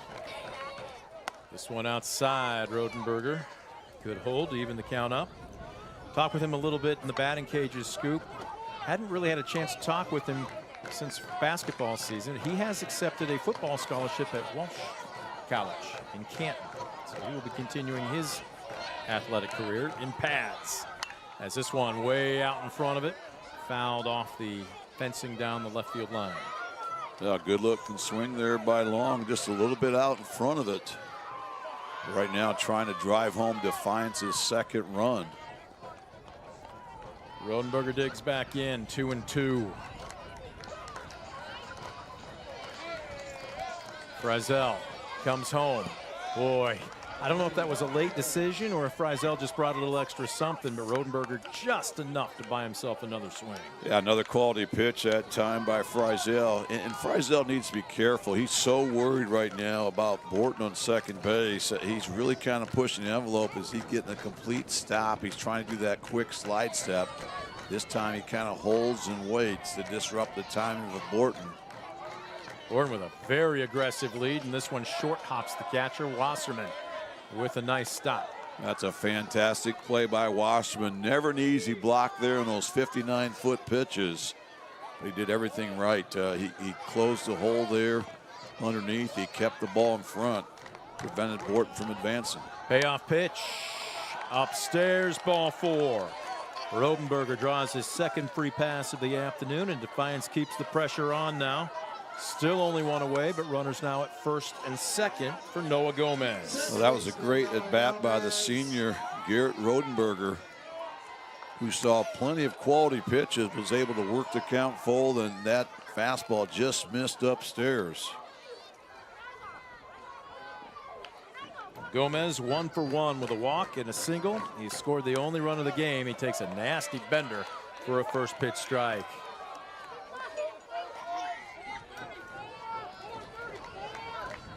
Dugout alive with the chants and the, what would you call that, cadence? You can probably hear it over our crowd mics.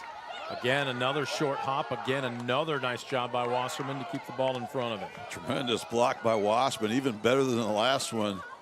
In Defiance, a great job on the base pass. Once they saw that ball was downstairs, they got a little bit extra secondary lead, but good decision not to go because Wasserman well within range of picking that up and throwing a strike to third base. Upstairs, and I don't know, Frizzell doesn't look like he's laboring. It just looks like, again, with runners aboard, his mechanics are not quite as free and easy. And I thought he expected that to be a strike, but again, with Gomez up there, it's not like he's 6'4", you know, so that strike zone's a little bit more downstairs than what he's seen with Rodenberger, the batter, before. You go from 6'5" with Rodenberger to 5'9" with Gomez. So yes, strike zone becomes considerably smaller. The 2-1. Frizzell deals. That's a good looking pitch, and it's a strike. Just a tremendous 2-1 pitch. You know, how many times have we said that? Again, a lot of times you have to go down the middle to try to get back in the count. That time he just works the edge, no problem to it. Well, that's a big pitch to get back in the count here at 2-2. Frizzell deals. This one an inside-out swing, fouled away. Again, looking at the defense and on the infield, as you would expect. Middle pinching in. Anything hit at him, potential double play. The dimensions here, we haven't really mentioned them. Not as deep as you would consider to center field, just 375.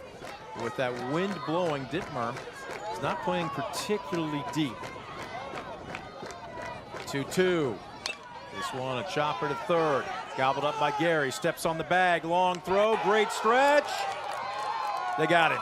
Double play. Well, that's the first double play Defiance has hit into all season, but it comes at a great time for Central Catholic as they avoid further damage. As we head into the 6th inning, Defiance has a 1-0 lead here over Central Catholic. Don't go away. We'll have more on DC TV Sports coming right up.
Well, you see the sun slowly starting to set. We've got plenty of daylight, and they do have lights here. Basically, this is a D1 college facility in a high school parking, or out on the other side of the parking lot. Some long shadows starting to be cast across the diamond from right to left, but still, the way this one's moving, we'll wait and see, but knock on wood, plenty of tempo. As Cody Shaw will deal to the 9-hole. Austin Guerra. Lineup rolls over. Gray Wardrop on deck and Jackson Sanchez in the hole. Not just the pitching, but Scoop, both teams' defenses. Both teams have turned to double play this afternoon and have really kept things manageable. Well, both these teams are so fundamentally sound, and I think both these teams really have a high baseball IQ. That comes from you know, the programs they've been a part of. Both these programs so successful. This is the 24th game of this series. Well, there's a solid hit there on the first pitch. by Austin Guerra. He wasn't guessing. He turned that baseball around in a hurry. That ends a spell there as Cody Shaw had retired really the last 12 hitters in order, with the exception of Guerra, who reached on an error but was later doubled up on a nice 1-6-3 double play by the Bulldogs. And now Central Catholic has a tying run on base here with no one out in the 6th inning. There's Dre Wardrop digging in, and he'll have to wait as they go over to first. Wardrop, we talked about great athletes at Central Catholic, but Scoop, you have to also be good in the classroom to stay eligible. And some of the information that Coach Milcaric sent us, very detailed on his players. Dre Wardrop has a 3.6 GPA. It's amazing how many guys on both these teams are members of the honor roll, members of the National Honor Society, have the strong GPAs. So again, I think that speaks volumes of both these programs, the importance of being a good student/athlete. As we expected, trying to bunt him over and play a little small ball, foul back.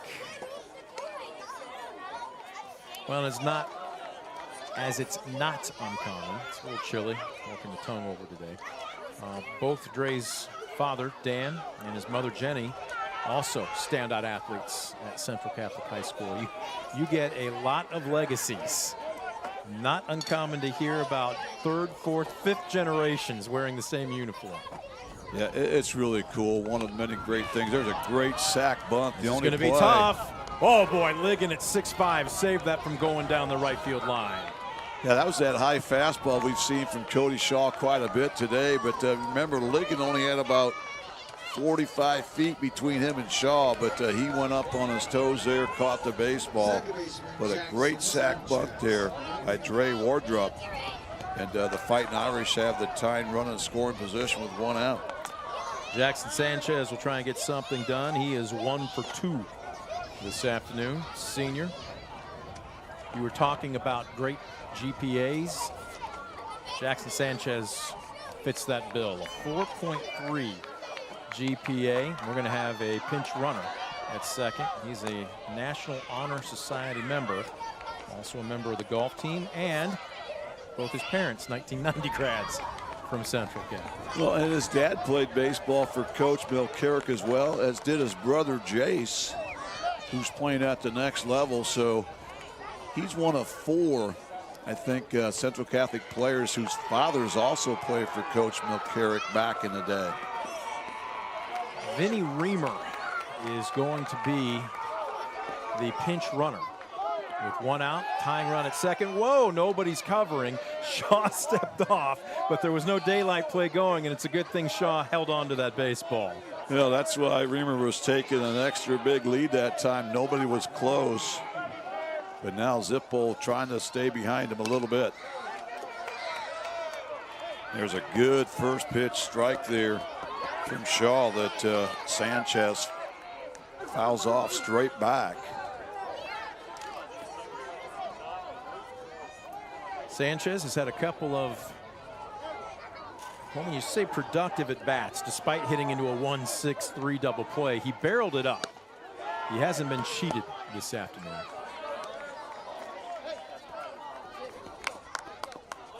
One on the count, 1 away. Runner at second, and Zippo will play behind the runner now. And Reamer with a much shorter lead. Shaw giving him a long look. Comes home. That's inside. That time Sanchez takes a fastball, misses off the plate there inside. And Sanchez, one of 2 Fighting Irish players that's committed to play for Tiffin University next season as well. They got 5 of them that will be extending their careers. The 2-1. It's there, paints the black on the outside corner. Boy, when Shaw wants it, more often than not, he's been able to spot it. 2-2. Big pitch coming up here. From the belt. And he'll step off. You talked about how many of these players currently suited up for Central Catholic. Is this one inside out? It's slicing foul down the right field line. We'll do it again. Parents, and even in some cases grandparents, I believe, if I'm not mistaken, have played for Coach Milcaric, who was hired by Central Catholic back in 1987, just at the age of 22. Unheard of. Yeah, just incredible. You know, Coach Milcaric's been around the game so long, graduated from St. Francis, played for Hall of Fame coach Don Cooper. And there's a great pitch here that just paints the knees. Another Premier Bank strikeout by Cody Shaw, who now has 6, but perhaps his biggest one right there. Absolutely. When he needed it, he spotted one. Still not out of the woods, and isn't it fitting he'll have to face the best hitter in the Central Catholic lineup, as Wasserman will dig in, entering today's game, hitting .350. He's 0 for 1, struck out swinging back in the 4th, drew a walk in the 1st. Tying run at second. He got power on power facing off here in a key moment of the game, and he didn't get cheated. He took a great swing, fouling it away. You know, normally I think in this situation, you put Wasserman on. The fact that you got first base open, you're up 1 deep in the game. But I also think you have Cody Shaw right now, who's locked in a zone. I don't think you really want to mess with him. You let him go after him. Just make quality pitch. You don't have to miss across the middle. The 0-1 squats down. That one, again, Scoop, it's noticeable when he tries to hump it up. That's where he misses, upstairs, and like you said, you got to be competitive. The good thing with that, though, that's something I think is easily correctable. I think he tries to amp it up a little bit too much there in the moment, but that's something that will come with experience, and there's a beautiful fastball. That, again, paints the black on the outside corner. Great glove side run. So, and if you are Wasserman, you let that pitch go, don't you? Yeah, you know, 2 strikes, you got to go after it. 1-1, I think that's a good hold. Not much you're going to do with that other than roll it over. 1-2, working the outside corner again. Got him looking! Called strike 3. Wasserman looks back at home plate umpire Mark Weidenhammer, but doesn't say a word. And talk about bowing your neck. Cody Shaw, number 4, we see you. Back-to-back strikeouts to keep the tying run at second base. No runs on 1 hit, no errors, and 1 left aboard. We're through 5.5 at Defiance. Bulldogs hanging on 1-0. We're back after this on DCTV.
Bottom of the 5th brings up 5, 6, and 7 for the host Defiance Bulldogs. Catcher Christian Conley leads it off. Pitcher Cody Shaw on deck. First baseman Khalil Ligon in the hole. This will be the 3rd trip through the lineup against the sophomore Preston Frizel for Central Catholic. And to be honest with you, Scoop, if the score holds, you'll feel great for Cody Shaw. You will feel like you couldn't have been a bigger tough luck loser if you're Preston Frizel. There's still 1 more at bat to come for Central Catholic, but Preston Frizel, I don't know what else you could have asked of him today. Well, what a gutty effort. And again, this young man's only a sophomore, so again, he really understands the game. He's got a gift of an arm. We all can see that. but he also knows how to pitch. That's what's so impressive. 2-1 the count. Conley 0 for 1 with a walk.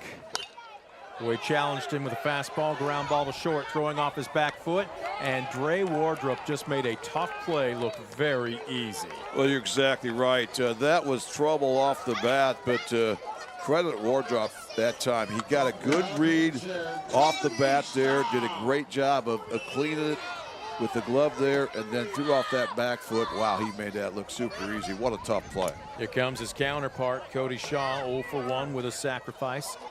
Flew out to left field back in the second inning. Athlete versus athlete. This one misses in the cellar. If you're Defiance, you don't necessarily feel comfortable with a 1-run lead going into the top of the 7th, do you? You want more.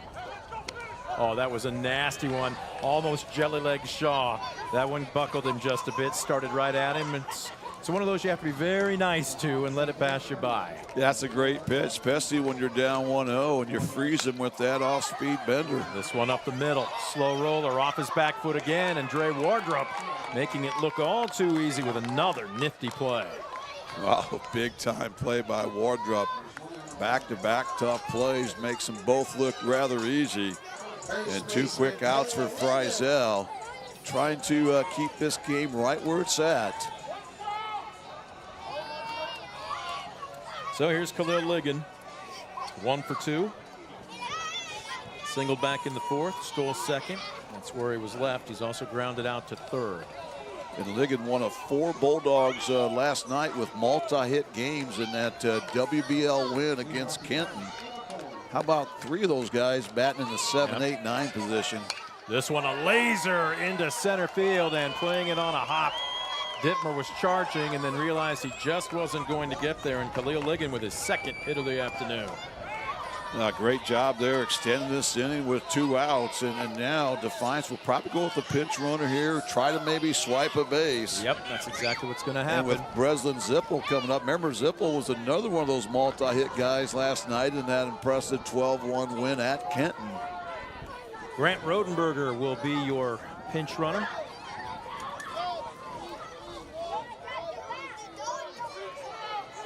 Zippel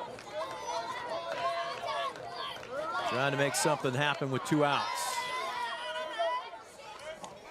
We talked about his explosion at the plate just in the last week. Really only about 4 ball games. He was hitting just .261. Last time we brought you a game on DCTV. He entered today just under 300 at .294. He is 0 for 2 today. Frizzell deals, pulled a string, got him out on his front foot. A nasty looking curveball that time. Had a lot of late drop, but he took a lot off that pitch. 1-1 in the dirt. Well, Wasserman has been given a workout today, and he is yet to allow anything to the backstop. And that was trouble there. That was well into the left-handed batter's box, but what a great job there by Wasserman getting out there and making that play look easy. That could have easily been a wild pitch. This one, you can tell by the reaction, initially, a smart secondary reaction by Breslin, not to say anything on a pitch that he clearly thought was out of the zone. Well, that was right on the edge, and Wasserman, to his credit, framed that baseball well. Let her high. This one a humpback liner. Gets down into right center field. Rounding second, and there'll be a play at third, but not in time, as Rodenberger is into second base as Brez Zippel picks up a key 2-out single here to put runners at the corners. Tremendous job. Back-to-back 2-out hits. But now Defiance is going to send up a pinch hitter, I believe. Yes, this is going to be number 27, Abel Rubio. Abel Rubio stands in at 5'8", and that might be a little gracious. And he was about 190 to 200 pounds of solid rock muscle during football season. He was the perfect example of it's not the size of the dog in the fight, but the fight in the dog. He made a play, Scoop, I know you weren't here, we weren't on the air, but a couple weeks ago against Van Wert, He took a screamer on one hop, probably about halfway down the left field line, and threw an absolute pill on one hop to Shaw, who was catching that day, to nail what would have been the lead runner. This kid is a tremendous athlete. Yeah, when you have an athlete like this, you have options, you know. Don't be surprised if he might even try to maybe drag a bunt or something, put a little pressure on this Central Catholic defense. But again, nice to have options for your coach, Rick Weaver. And there he takes ball one upstairs.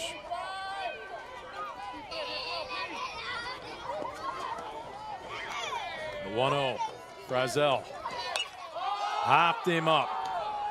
Coming in, who wants it? Three Irish converge, and whoa, look what I found by first baseman Josh Floyd. He's 6'4", and he needed every bit of it because he overran that baseball. If he's 6'2", that's going to end up being a run there for Defiance, but instead Central Catholic works their way out. And wow, we've got a good one here in Defiance. No runs on 2 hits, no errors, runners left at the corners. So as it stands, we'll head to the top of the 7th.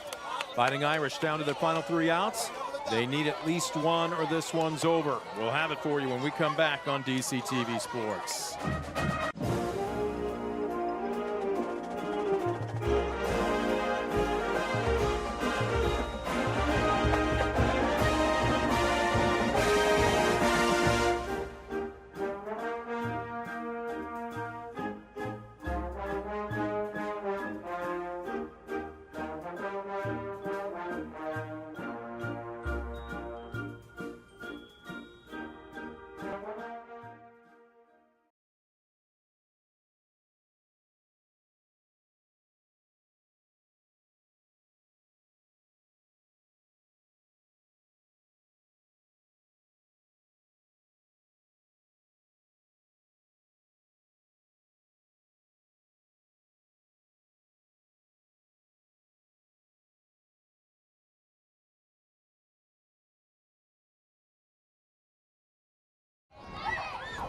We welcome you back to Defiance. Brent Balbinot, Scoop Miller, top of the 7th.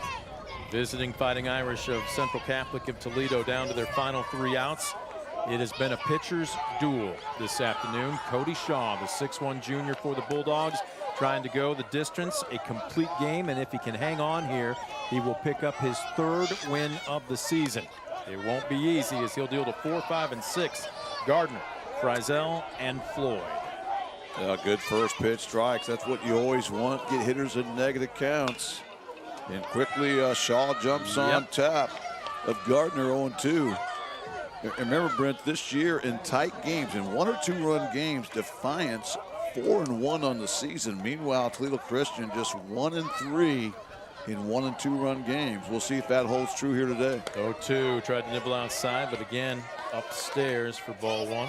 That's something he's consistently done when he's got the luxury of going 0-2. He's tried to change eye level, usually setting them up for that hard 12-6 hammer. See what he brings here ahead in the count. It was the hammer, but he was way out. Was his release point maybe a little late on that, it looked? Yeah, that time I think he was trying to do too much with it. Release point a little bit long with it.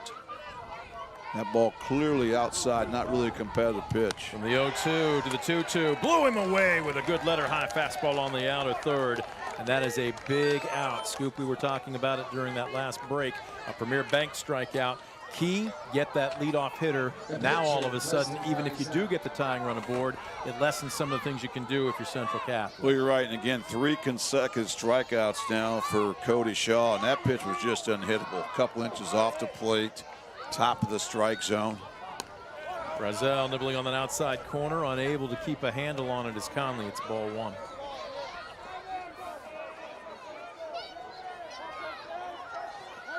Frizzell 1 for 2 with an infield single all the way back in the 1st. Checks his swing, and he takes a strike, and he's talking to himself now. Well, that's probably a good hold. That's a tough pitch. It just caught the outside edge. It was down near the knees. So 1-0, that's a good hold. This one outside. I'd love to see the jugs gun on Shaw. What do your lion eyes tell you? What do you think he's working at? Well, he's upper 80s here. He's been pretty consistent here today. He's got a live arm. And again, I think he's got such a high upside. Remember, he does not have a lot of reps out there on the bump. You know, he's really been a catcher through and through, just like his uncle Jeff. Outside. Well, this could get interesting. You got athlete on athlete here on the full count. Payoff pitch. Chopped foul, third base side. We've had so many competitive bats this afternoon, and here's one more right here between two fantastic competitors. Both these guys have been dominant on the bump here. Frizzell and Shaw. Payoff pitch once again. Checks, this one's upstairs, and indeed, Central Catholic puts the tying run aboard. Granted one out here in the top of the 7th. That's just a second walk issued by Cody Shaw. The first one coming back early in the first inning with one out. And now Central Catholic has a tying run on base, potential go-ahead run at the plate with the left-handed hitter, Josh Floyd, the senior, hitting .286 on the season. Another guy heading to play college ball, as we mentioned earlier, at Siena Heights. He's 0 for 2 today as the throw goes over to first. Ligon keeps the tag on. Josh Floyd, multi-sport athlete, was on the state championship football team, member of the varsity golf team. Oh yeah, and a 4.70 GPA, National Honor Society member. This one just underneath it, popped up into shallow right center. Borton is there, and the runner leapt on contact. I have no idea what Frizzell was seeing. My guess is, was he going with the pitch or did he read it down? Either way, that's going to be a double play, and the game is over. Wow. Tough ending to a tremendous battle here this afternoon, but 24th game of this series goes to the host Bulldogs. They've now own a 20-4 advantage against Toledo Central Catholic. And wow, what a great performance by the Bulldogs. The offense just enough. They just had to score a run for Cody Shaw, who made it hold up.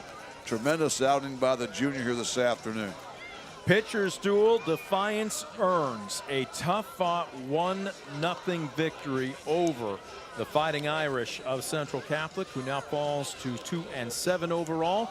Make it 4 in a row for the Bulldogs, as they are now 11-2. We're going to take a quick timeout. When we come back, the Brunswick Eye and Contact Lens Center postgame show. Don't go anywhere. Final score, Defiance 1, Central Catholic 0. You're watching DCTV Sports.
the current generation of Defiance Baseball and how many future generations of Defiance Baseball celebrating a win around home plate. And trust me, they had to earn it this afternoon. Final score, 1 run on, what did we have here?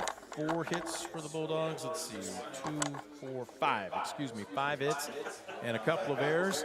It was a pitcher's duel between Defiance Junior Cody Shaw and Central Catholic sophomore Preston Frizel, and 1 run between both teams spelled the difference. As a matter of fact, step up and have yourself a game. Khalil Liggin, 2 for 3 today, with the only RBI of the game, as the Bulldogs defeat the Fighting Irish by a score of 1-0 to up their overall record now to 11-2. Scoop, this was just a gem of a ball game. It's a shame either team, either pitcher had to be put in that position, but that's why you play. You don't get participation ribbons at the varsity level, and today Cody Shaw got just enough offense. Well, he didn't need a lot of offense, as we saw right there. He was really dominant. We talked about how he's going to get better and better each and every time out. And wow, did he make some strides here this afternoon. Did a great job there of getting on top of hitters. His fastball had plenty of run to it. And also, though, he did a great job of kind of mixing in some good pitchers, setting some guys up. His sequence out there is tremendous. And again, 8 strikeouts, just 2 walks. And you don't need much offense when you get that kind of numbers. Again, Central Catholic just had 3 batters above the minimum today. Yep. Just 3 hits allowed by Shaw, just 2 walks. But remember, Defiance turned 2 double plays, their 5th and 6th of the season. And boy, that came at a good time, because Central Catholic didn't have many opportunities, but the Defiance defense did not allow those opportunities either, as they played really clean behind them. And, of course, those 2 double plays I thought were really monumental in this 1-0 win. Little chilly today, a little breezy, but all things considered, especially what we've been dealing with over the past 3 weeks, good ball-playing weather. Hopefully, we're going to get spring here starting this weekend and moving forward. How much better can this Defiance team get, in your opinion? Well, I think they're going to get a whole lot better. You know, first of all, they've got depth. They've got guys on the bench that can come in and produce. They've got arms. Yes. We've seen the bats. They also have great speed. So this is the team that is going to continue to be on the rise. They're well coached, as we all know. But again, this is why you schedule a team like Toledo Central Catholic, and this is why Central Catholic schedules Defiance. Of course. This was like a district championship type game. We saw solid pitching, and you don't want that solid pitching like at this level to be when you get into that big tournament game, and all of a sudden you got to figure out how to hit good pitching. Now, both teams struggled hitting the ball, but again, you want to make a good tournament run, you have to win the 1-0 games, the 2-1 games. And to do that, you've got to get some reps. And this was a great rep. We told you how now Defiance has won 4 or 5 games when it's been decided by 1 or 2 runs. And again, I think that's going to bode confidence, and that's going to help with more success down the road. Well, they're now on a 4-game win streak, as they have hit the reset button after that tough loss last week against Bowling Green. No rest for the weary, as they are at Elida tomorrow night, or tomorrow afternoon, more specifically. Likewise for Central Catholic and Coach Milcarrick and company, they are on the road. They'll cross the Michigan State line again at Stowe Monroe Falls.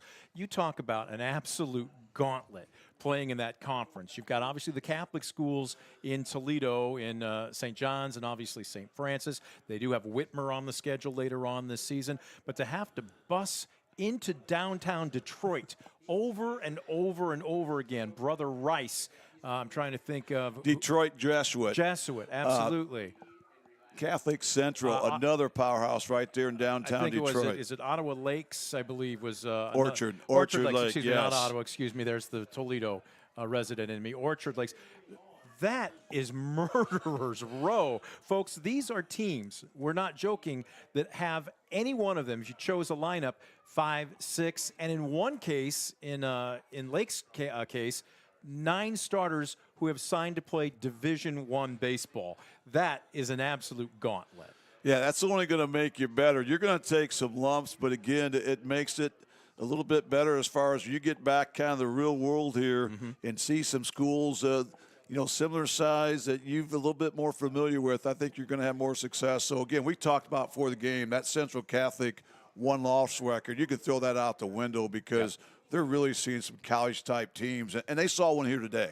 And to Defiance's credit, they played to the level of the competition. They took care of business. Cody Shaw goes the distance, a complete game. He picks up his third win of the season. 7 innings, scatters just 3 hits, doesn't allow a run, just 2 walks against 8 strikeouts, and he bowed his neck on the 2 occasions that Central Catholic threatened. He came up big. He did. Not only did he compete when there's a little adversity out there today, but the fact that he was able to pitch. We know he's got a great arm there. He's very blessed as far as that goes, but now he's starting to figure out how to pitch. He really kept some good Central Catholic hitters off balance here all afternoon, and he limited them to just 3 singles here this afternoon.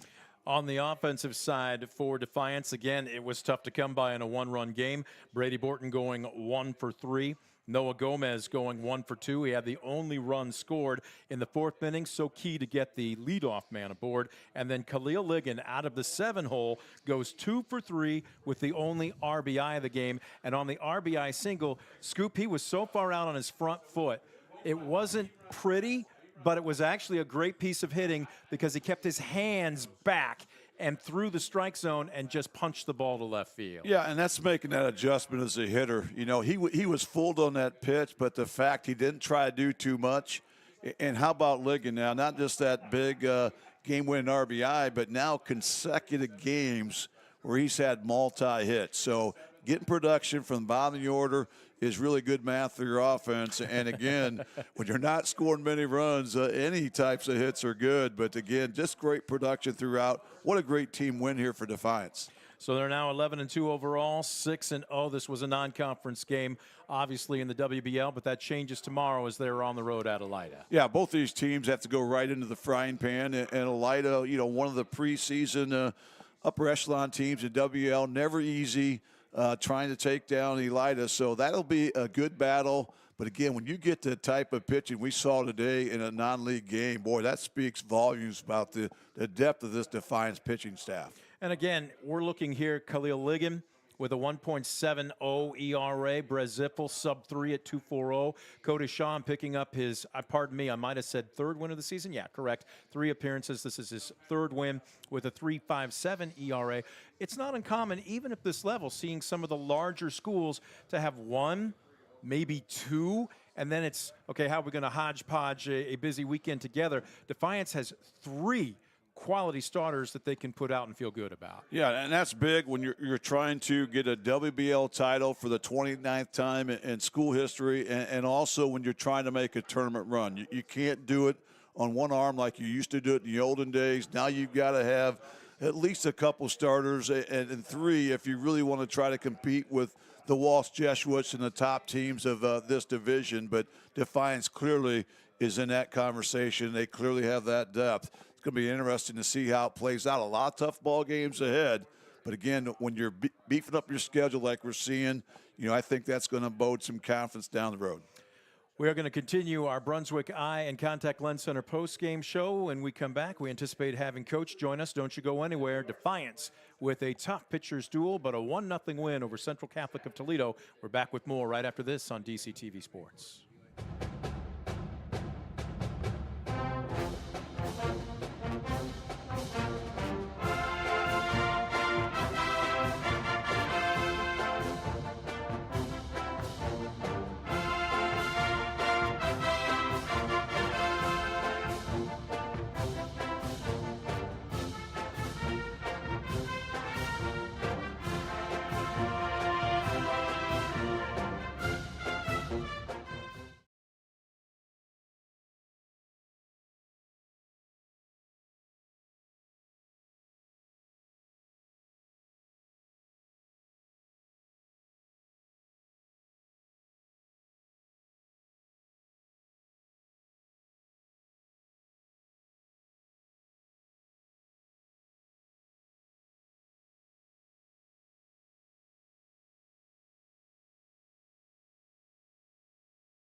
And we welcome you back. The Brunswick Eye and Contact Lens Center postgame show continues. We always keep the VIPs right smack dab in the middle. Coach Weaver coming up and joining us. Well, what a ball game, though. We knew this. You and I had a chance to talk when the team was taking BP down in the cages. You knew that you were going to get, despite the record, a really good ball club coming in Central Catholic. You earned a win today. That was a great high school baseball game. We knew that was going to be the case, and we said 2-6 isn't indicative of who they are. They play in a tough league. We beat them in, I want to say, 8 or 9 innings of district finals last year, and they have a core of those guys back. So I knew this would be a battle. What was the game plan? Frizzell, big, tall, lanky. He's going to play D1 football, but he's an excellent baseball player. And in the early going, looked like he might have been a little tough to pick up. Release point coming downhill. What was the approach against him? Well, I wanted us to be a little more aggressive. I thought we were taking too many strikes. But he's a really good pitcher around the plate. Has a nice little breaker, keeps you off balance, and he really did a really good job against us. Well, Rick, let's talk about Cody Shaw. He just was lights out. We know he's got a gift of an arm, but he looked like he was really pitching this afternoon and really had so much confidence out there. That was the best I've seen him throw. And in his first outing, he beat IMG, which was an incredible win. But what he did out there today, he was so good. Fastball, curveball, changeup. And what really has gotten him into trouble is walking guys, and that's what he eliminated today. And when you don't walk guys and you throw that hard with 2 other pitches, it's tough to string together 2, 3, 4 hits to score a run. Talk about his approach, because you were talking about it. He can hump it up. He can get 90+. The key is, can you stay consistent? And it's not enough just to be a thrower. You have to be a pitcher. Can you talk about his maturity, his progress? Huge progress. And Coach Bergman had to sit down with him today, or actually a couple days ago, and said, "You're a Division I talent. He is. And here's what you got to do." And where he would get and what would get him into trouble, he'd get into a 2-0 count and then throw a 82 fastball in there. Well, today he got 2-0 count and it's 87, 88. And then he started throwing his breaker. And when he throws that hard, it's tight.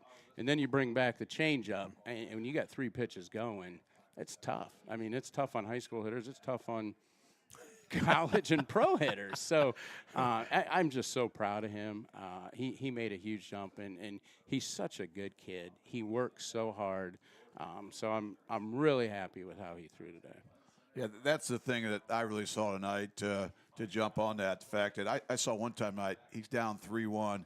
He threw a filthy changeup, and then he comes back with a heater there, and just a big out, coming back from 3-1. And I think earlier on, at least when I saw him before, in that situation, he's probably going to walk the guy. Absolutely. But again, Absolutely. That was so much confidence. That was great to see. Yeah, and that's where he's grown. And as a hitter, if you get a 3-1 changeup, you're thinking, what in the world is going on? And then they throw 88 by you, and you walk back going, are you kidding? Why me? Why does this have to happen to me? And that's where he was really good today. Speaking of hitting, let's talk about it. Offense was sparse, as we figured, with 2 quality pitchers on the bump. How about the bottom of the order, though? And in particular, Khalil Ligon, have yourself a game. 2 for 3 with the only RBI. And on that single, Scoop and I were talking about it. We had a great look from our spot here up in the press box. He was way out on his front foot, but he kept his hands back through the zone and just kind of golfed it into left field.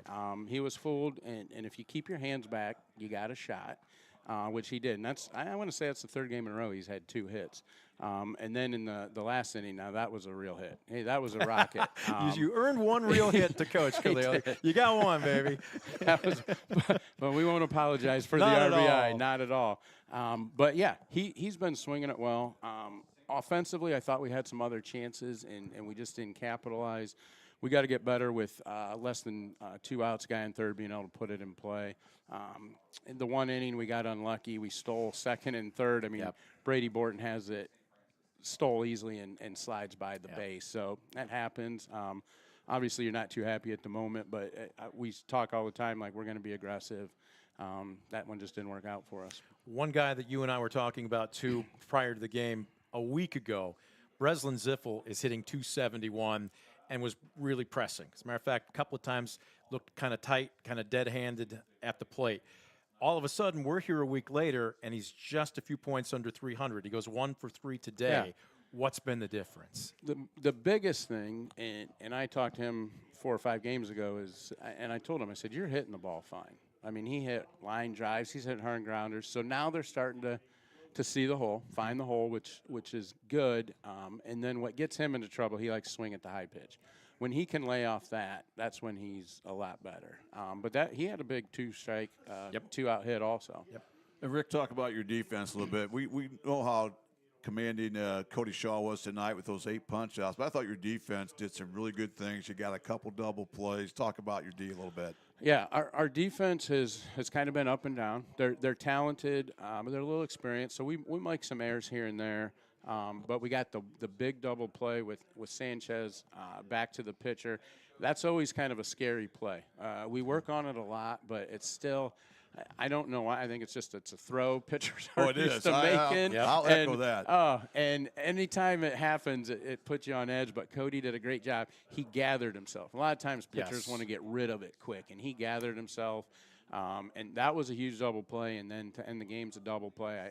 I'm assuming the guy in first thought there was 2 outs because he took off, and the coach was yelling at him. So we'll take it. I was going to say the only other thing was my guess is he read it down. But like you said, baseball IQ, you got to remember the situation, right? Yeah. Speaking of situations, you're on a 4-game win streak now. You've hit the reset button, so to speak, after the BG game. No rest for the weary, though. You're at Elida tomorrow night. Another tough road game. What do you want to see from your team? Anything on the road in the WBL is tough. Breslin will get the ball. Okay. So hopefully we can just maintain everything we've been doing. We need to get better with 2 strikes, and in all honesty, we need to quit getting to 2 strikes. I think we talked about this the last game. Five games ago, we were at about 41% of our at-bats getting to 2 strikes. We're at 51% now. So when half your at-bats get to 2 strikes, you're going to be battling the whole game. So if you nitpick and you find things you got to get better at, that's one of them. So. Coach, 4-0.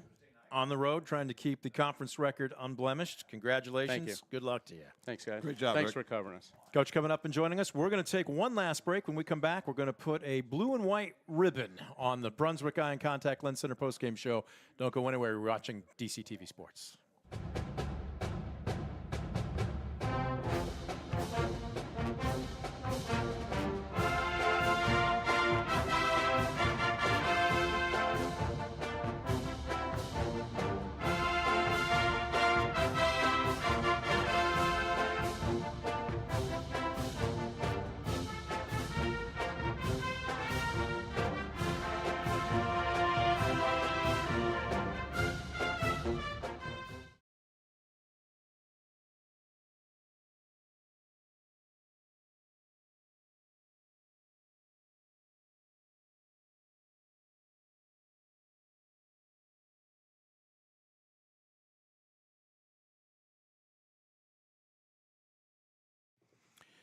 Back at Defiance High School, the Brunswick Eye and Contact Lens Center postgame show. Brent Balbinot, Scoop Miller putting a wrap on it as Defiance earns a 1-0 victory over. Look, I know it's easy to say, and it sounds so cliche-ish, one of 2 things. You are what your record says you are, but it's clear that Central Catholic is better. Was better than 2-6 entering tonight's ball game. Again, playing out of that Catholic League, shared and doing most of their road trips in Michigan, playing 3 teams ranked in the top 15.